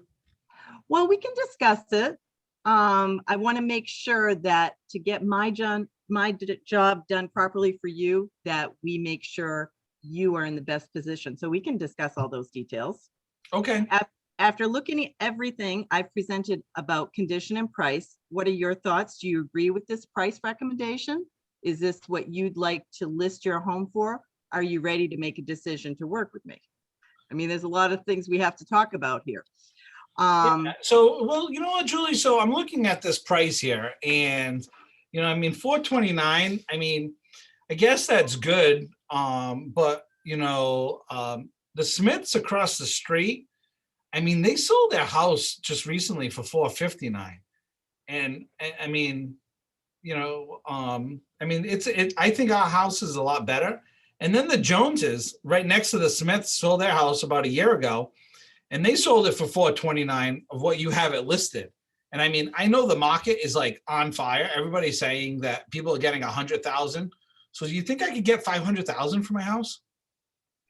Well, I looked at the real numbers and I walked around and I felt as though this was probably a range we should talk about and feel what your comfort zone is. I appreciate that you have knowledge of the homes around you. And the items in them and everything will make a big difference. So we can definitely discuss what range you want to be in. And I want to make sure that we don't let your house sit on the market. I want to make sure we move it along. And I don't want you to put yourself in a price range that discourages anybody, but encourages many people to come in and want to make offers with you. Okay, so you think listing this price, do you think we're going to get over asking though? what we have been seeing is that many homes are going over asking, and there's a lot of clauses that are being put into play on the offers so that it guarantees that the people putting in the offers will add more on top. So that's why I was saying, I think if we're cautious on how we list the price, we'll actually create loosely, we hate to say bidding war, but something to that effect where people want to top the other person's price, and they're doing it sometimes by 5,000, 10,000, or just saying 20 over the top one. So we really have to kind of be careful how aggressive we are when we initially price it so that we can get lots of people interested in it. That would be my recommendation. We can do as you wish. We can even start at a higher price and see what the mood of the market is, or we can process it with a number that I think is more realistic to get a lot of people interested, and everybody wants what they can have, and we can get that frenzy going a little bit. I would like to anyhow. Okay, all right. So if I list the house, how quickly, are we gonna get it on the market? Well, we should be able to get it on the market after we'll have a discussion about any items. I think maybe, I know you don't want to do a lot to the house. I realize you just want to, kind of walk away from it, but preparing it for the photography and making sure everything can be as best it can be. And with you doing the least amount, but we'll do some preparation. We'll get it on the MLS. We'll get our marketing up on the house, and we hopefully can get it on very quickly. I know you're in a motivated mode to get moving. All right, I think, yeah, you know what? Let's do it. You ready to sign? I'm ready to sign. Here you go. Awesome, right? Great job, Julie, right? I mean, I was throwing some objections to you. You were definitely handling it very professionally. You were hearing what I was saying, and you were going through all the different pieces. And that's what, you need to be doing, as you are, doing your listing presentation, right? You're going to hear those objections. You're going to say, hey, wait a minute, the Joneses just sold their house for this. I want to keep up with the Joneses. Oh, the Smith's house is a piece of crap. Like, my house is better. Right? But I think it's good that we can talk to them and say, that's why we did the research. And now that I've walked through your house, it's a little bit different because we haven't walked through the house until that point, but you can bring it round to, I did these without going in your home. And, but now that I've been through, and you can back your research and what you're seeing and kind of combine the two and work with them, I think. Yeah. Any questions, people? Yes, I have a question. So in this example, I noticed you had used a buyer that would refuse to make any updates on their home. And I was just wondering if this is going to play into how much you would put the home up for sale. Like, at what point would you have that conversation with them in regards to how not improving the home could affect the value? So it all depends, right? So that's kind of a loaded question. So what you need to figure out is what needs to be done, right? And if there's significant things to it, it does affect the price. Sometimes a little bit of paint or a little bit of curb appeal, throwing a little mulch down in front of the house can bring the value up greatly for little cost. So, and that's the tough conversations you have, I mean, right now, how the market is, most houses, you don't really need to do anything to it. The seller does not need to sell the house, but it all depends on what, they want. So if the seller wants to sell their house for, let's say 400, and you're only comping it out at 350, but you know what, if they open the pool and maybe, put a new roof on, yeah, they could probably sell it maybe for 400. It all depends. You got to weigh all those options. Okay. Any other questions? Jameson, I have a question for you. In this market too, it seems a lot of times people are selling things as is. Yep. So would that be another way to look at it, saying, okay, well, there are some things in the inspection that are probably going to come back. We're going to take those into consideration, that you may need a new roof, that you're. Yeah, so if you're selling it as is, it all depends, right? So you want to, if it's mechanical or structural, it could be an issue in selling your house. If it's everything else, if it's like GFI outlets, some chipping paint, something like that, maybe, you don't have to worry about it. So you need to, it's every house is different, Pam, right? So you need to just weigh those options, and it's all about the return on investment. So if it's already maxed out, let's say at 350, and they're not going to get anything, it's not going to appraise higher than 350, that. But you think that, okay, $10,000 or $15,000 worth of work needs to happen, but you're already going to sell it for 350, then why are they putting that money in there? They're losing the money. Right. Okay. Okay. All right. So what I want you guys to do is for the next, all right, so it is 11:06. Okay. For the next, let's see, until 11:20. Okay. I want you to put a list together, okay, of potential people that you can call. Okay. And who you're going to call to get a warm referral. Okay. So you have 14 minutes, okay, that you're going to take. This is a break. You can go get some water and stuff like that.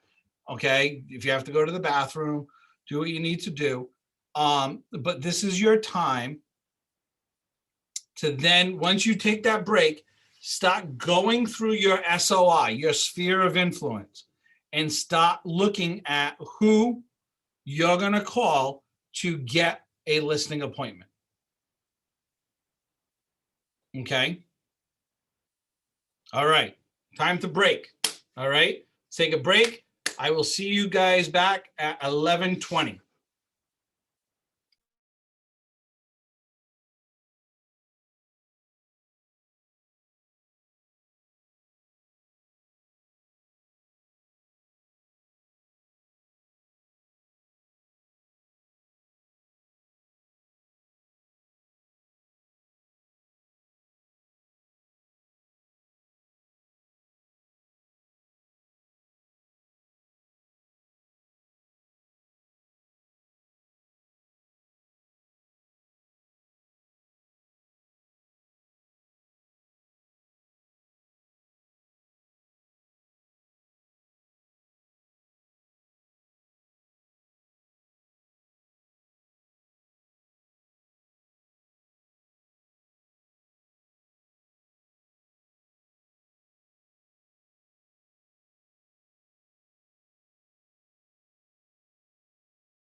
And I was like, Dawn, like, how did you do that? And all she does is she literally just tells everybody, like, hey, I do real estate. I am one of the best realtors in the area.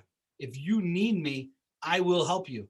Whether it's just a question, about your house, or, if you need a subcontractor or whatever, I want to be your realtor for life. Right? We have dentists, we have barbers, we have hairdressers, we have doctors, right? There are people for life. We have an accountant. Why is it we don't have a realtor, which is the largest investment, 9 out of 10 people, right? It's the largest investment in your life. Why is it we don't have them? Oops. Nope, is Keith talking to me? Sorry, I'm locked off. Yep. What information are you trying to nail down? Like, are you trying to get all three, the email, the address, or you just try to get it? Because I want them in my my portfolio of people. Yep. But I also don't want to start off with the hairdresser and be like, yeah, I do real estate, and then be like, give me all your information. Like, just how I transition to that. No, so like the first thing is like, hey, you know what? Like, hey, here's my card. You can even put their name and say, oh, I'd love for you to like give me a referral. And then you can't give them money, but you can give them a gift, right? If they give you a referral. Like I do Cutco, right? So all my referrals, I do this spreader, this cheese spreader and a board, right? And I send it on over to my referrals. And it says, thank you for spreading the word on it with my information. So, but what you do though is on your business card, right? Put their name. So it's like, oh, Keith, right? You just write down Keith, like somewhere on the business card. And it's like, oh yeah, no. So, so I know like when it's coming from you, like I know where the referral is coming from. And if they're a small business owner, that's how small business owners work. That's how we operate. We help each other. We scratch each other's back. So I'm going to refer business to you. You're going to refer business back to me. I put a pool in 2 years ago. I've sent about 12 people to that pool person, to that pool guy. Do you know now I don't pay for opening up the pool? He doesn't charge me. Okay. And he sent me 2 people already to buy a house because I'm sending him business over and over again. So he, and he has some friends that are realtors. Without a doubt, everybody has a friend that's a realtor. But who are you going to help out? You're going to help the person that helps you out all the time. More than likely. Some people don't, but that's a rabbit hole we're not going to go down. But that's how you would go about it, Keith. All right, so I want to show you something. Now, this is not in all MLSs. I found this out, one time I was doing this training. Hold on, no, let's see here. So, but Massachusetts MLS, right? So here is the Massachusetts MLS. And here is something that I always tell people, and you can even buy, these lists and stuff. But in the Mass, right, MLS PIN, right, I can go to tools and I can go to public records. The reason why I'm going to public records is I want to find absentee owners. Absentee owners are people that own property that do not live there. So in Massachusetts, when I go to tools and I go to public records, it literally is calling my name. It says absentee owner right there. So let's just put Somerset. Okay. And I have to just verify the absentee criteria. And I'm going to do search. Okay. So the town of Somerset is the town I live in. Okay. Oh, and I say all properties. Let's just do single family. Okay. So single families, there are 346 houses, okay, out of about 6,000 houses in the town of Somerset that they are absentee owners. These are people that own property, but that do not live there. Now, why would I be going after them? What would be the reason? You want to see if they are willing to sell the property Oh, at yeah. one time or another, because they're not living there. Either they're renting it out or it's vacant. It's an investment property more than likely. Okay. More than likely it's an investment property, or it's a second or third home, maybe, right? Maybe they're snowbirds, and they're a little bit older. But the market is so hot right now. This is low hanging fruit, people. This is low hanging fruit for you.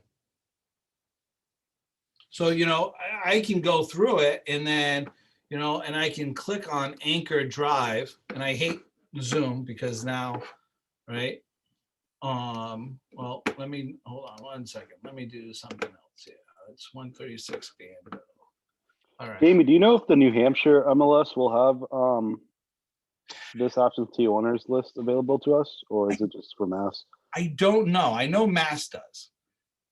I don't believe Rhode Island does. But New Hampshire, definitely check with whoever does your like MLS training. You can even just call them up and say, listen, I'm trying to look for absentee owners. I'm not familiar with New Hampshire or Maine's or Vermont's MLS. Okay, thank But you. in Mass, though, it's your low hanging fruit, and it's easy to grab, right? So I'm just gonna, right? So what I did was I clicked on, okay, 136 Banville Ave, right? And I see Ann McGurk, okay, that owns Banville Ave in Somerset, okay? Her address is in Rainham, Mass. So maybe family's living there, maybe she's renting it out. I don't know. But I have her address there, and now I can reach her. I can send her a note. This is the time to sell. Houses are going over 10, 15% over list price. Where did you get this? Because I got it, and when I do absentee, it's not seeming to pull up. I'm pulling up everything. So absentee. So are you in Mass, Keith? Yes, I'm in Mass, so I'm doing my hometown, and then it says absentee owner, and then I put a Y in there. I don't know. You did a Y. I don't know what that was for. Yeah. Oh, the Y is because you just have to verify, right? So I'm going to go back. Okay. Hold on. Yeah. So, hold on. Okay. So I go to the tools, right? Yeah. And then I go to whatever your town is. Yeah. Right? And then property type, though, I'm going to just go single family or multifamily or condos. You can do whatever you want. But I'm going to just say single family. And then advanced criteria, absentee owner, it's calling your name. And so what you have to do is, right, you have to just verify that field. So with a Y or an N that you're using that field.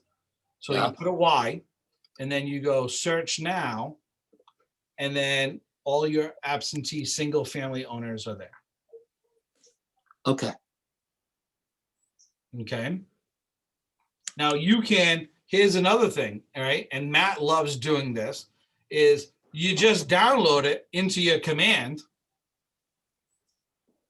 and you can be sending postcards through them on a drip campaign if you wanted to.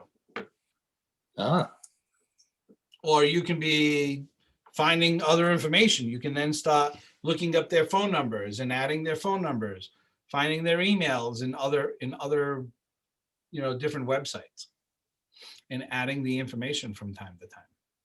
But it's low hanging fruit. It's just like for sale by owner. For sale by owner is a low hanging fruit to list a house. They want to sell their house. Right? My team just put a house under contract that was a for sale by owner. She listed it for $369. We got it under contract for $369. She had 2 different open houses.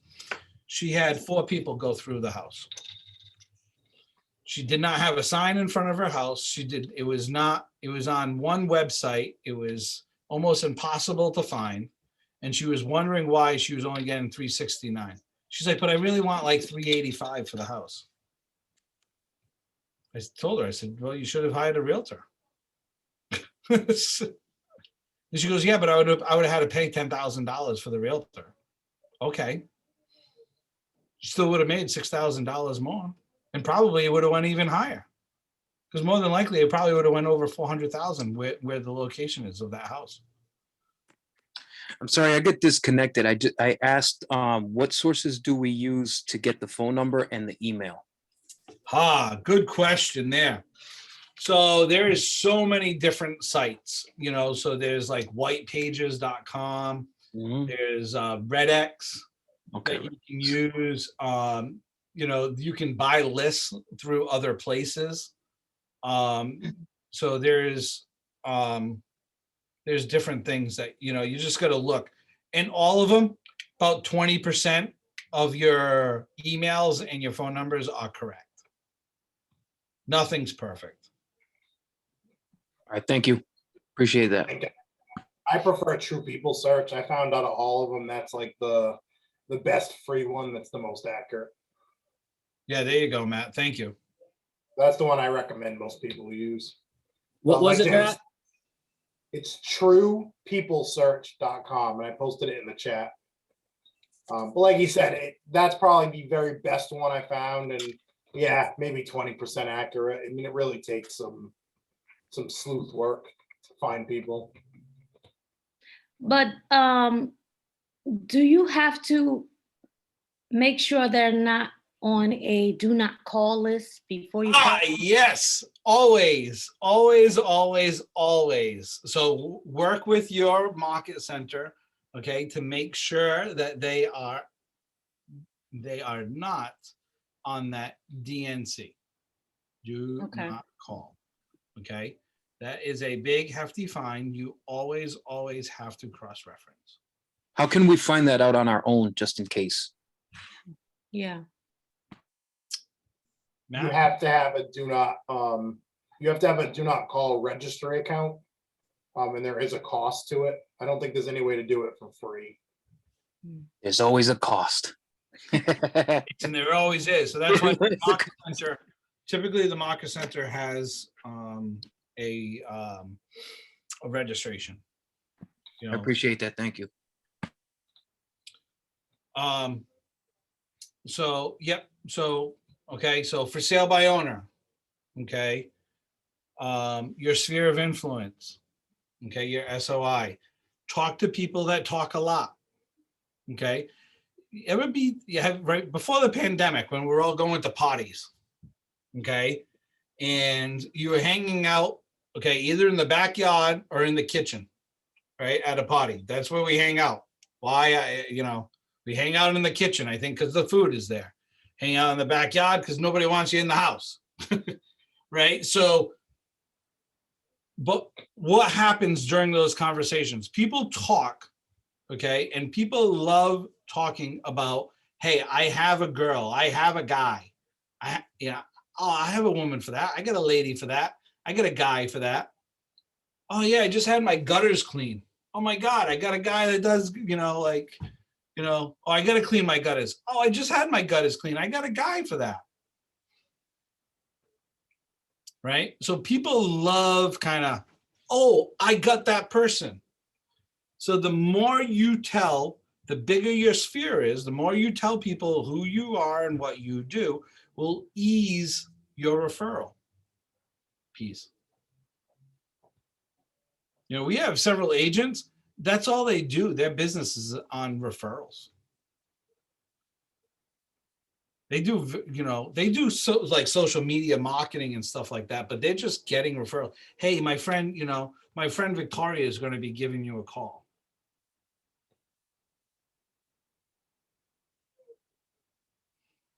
So that is great when you get those calls. Oh my God. Like my buddy, Jason, that I was on a debate team with in high school, haven't talked to him in 25 years, reached out to me. you know, and then once you do your business, you know, those people you're going to stay in contact with on a regular basis. You're going to be their realtor for life.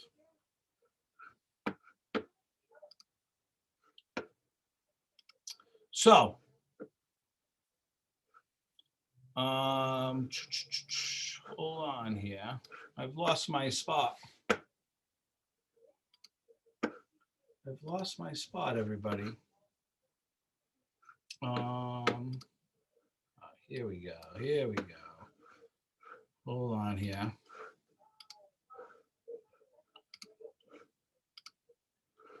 All right.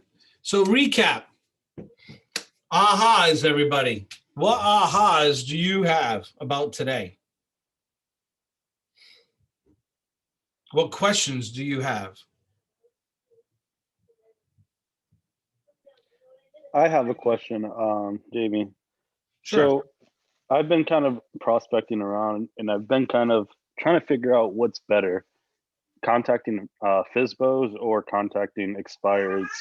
What would you recommend? What's easier to deal with?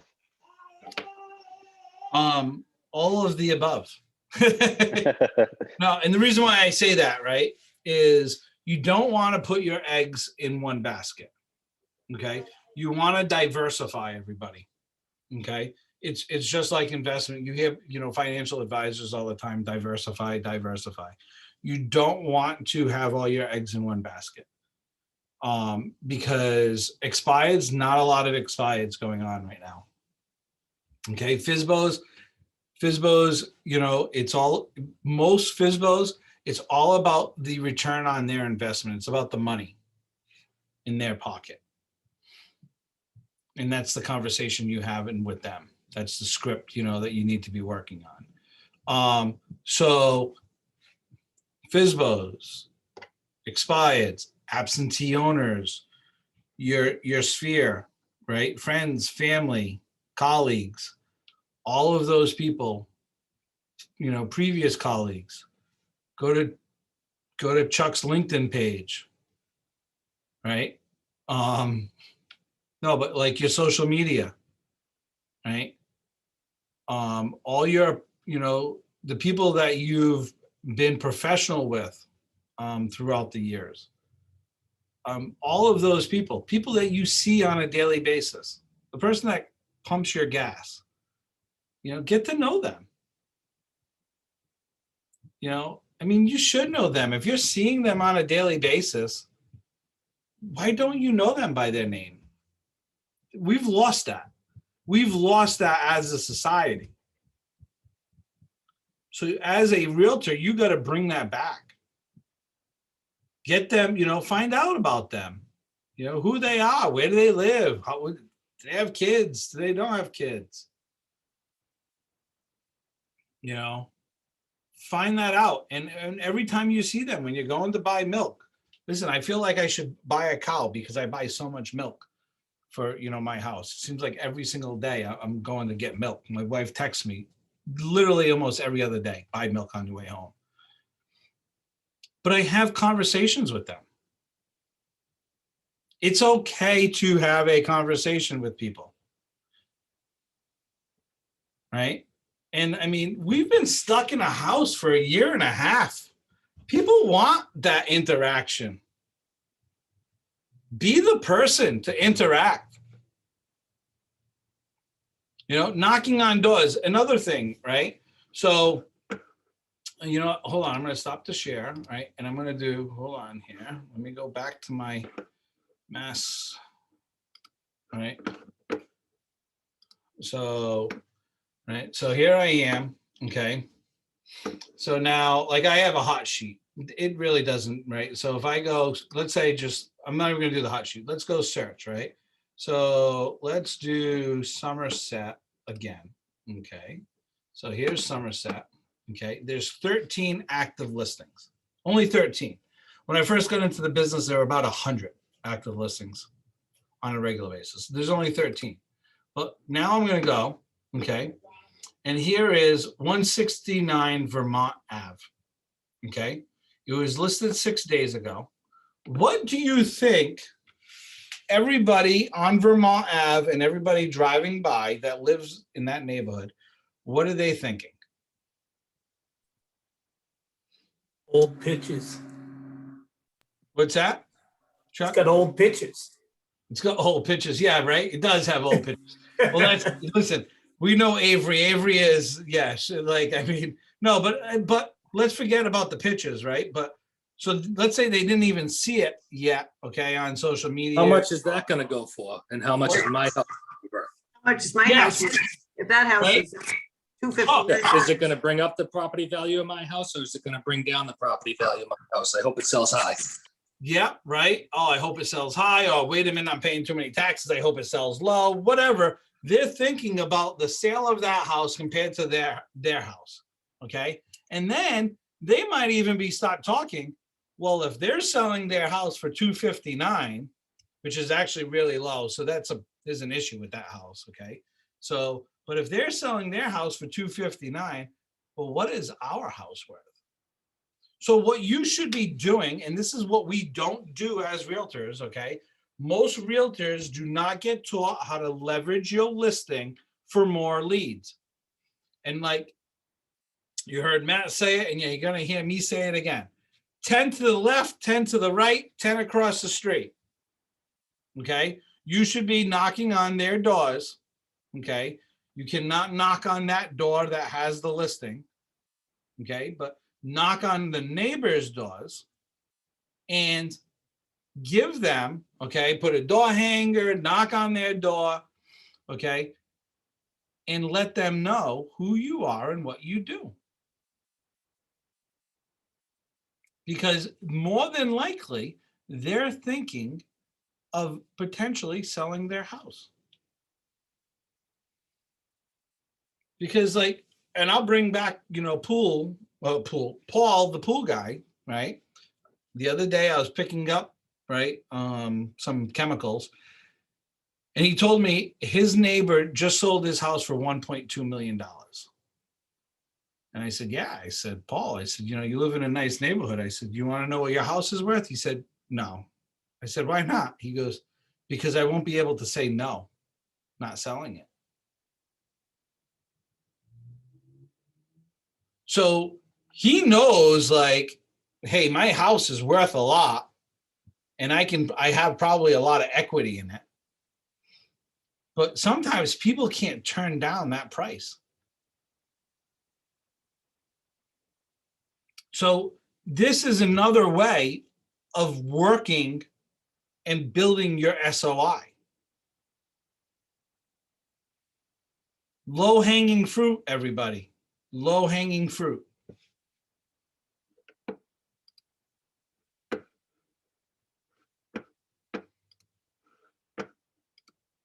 So anything else?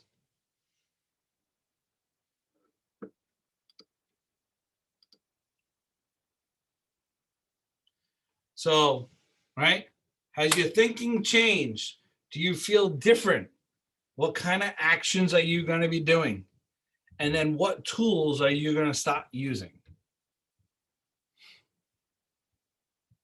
Right? I hope today that you guys have learned, all you ladies and gentlemen, at least one thing, right? That's my goal, is so you can capture something out of this training. And I hope that your mindset has changed to make things a little bit easier, because honestly, it is tough putting yourself out there. It's tough. Let's be honest, right? Oh my God. Like I'm on an island by myself. Well, you're not on an island. That's why you have leadership teams like myself. That's why, you have the leadership team in your market center. You have the leadership team in the region. And with Keller Williams, we're all in this together.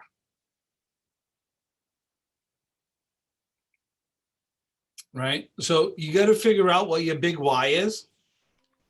I always tell people, write that down, put it down somewhere where you're going to see it all the time. Why are you doing this? What's your big why? Also, put your goals together. You should be doing your 135 and your 411. okay, and setting your goal for the year and what that looks like. The other piece is you should have a role play partner all the time. You need to be practicing your craft on a regular basis.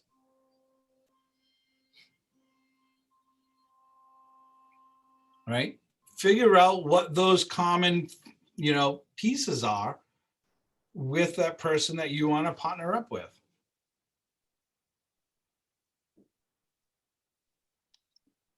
Jamie, Yes, can we have your email information? absolutely. Matt, can you put my phone number and my email down in the, Thank you. yep. And listen, friend me on Facebook. It's Jameson Souza, friend me on Facebook. Sometimes it takes me a little while to click OK. So don't think I'm like, judging you or anything. But no, listen, I am always here, right? If you ever need anything, just shoot a message on over to me. I will help you out. I'll point you in the right direction. I'll tell you, I work with all the other team leaders in the region. I must say, we have such an amazing leadership team.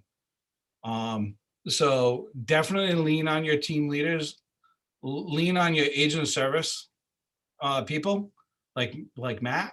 I send a lot of people his way. But that's what we're here for.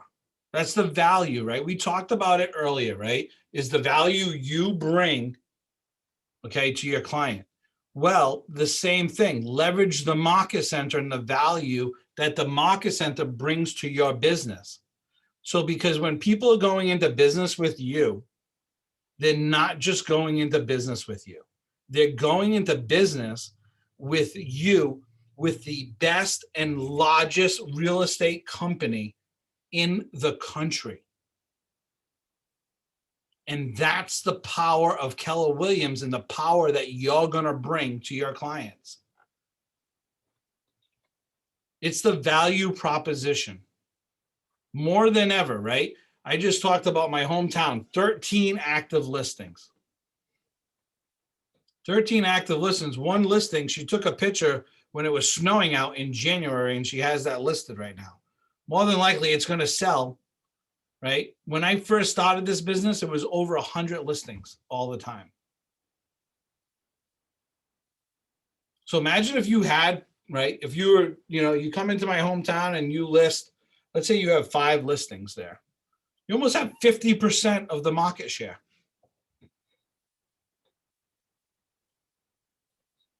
And I say it's easy to get a listing. It's easy if you do what is there for you. Don't reinvent the wheel. Do the things that are necessary to get it done. What you're learning in Ignite, take it, implement it, and you will be successful in this business.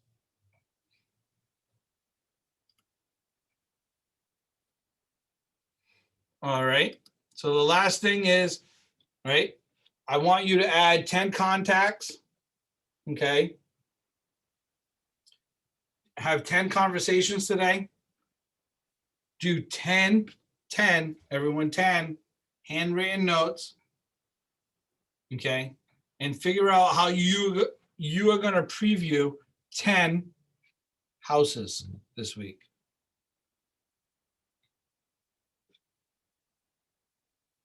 Okay. All right, everybody. I want to thank you for your time. I appreciate every single one of you. Any last questions? No? Oh, good, because I'm starving. I am starving. Listen, this was exciting. It was awesome. I love doing this. You guys were great questions. You got this. You got this. You're going to be successful. Plug in. The more you plug in, the better you will be. All right. Thanks, Jim. You guys have a great day. Appreciate it. All right. Thank you so much. Take care.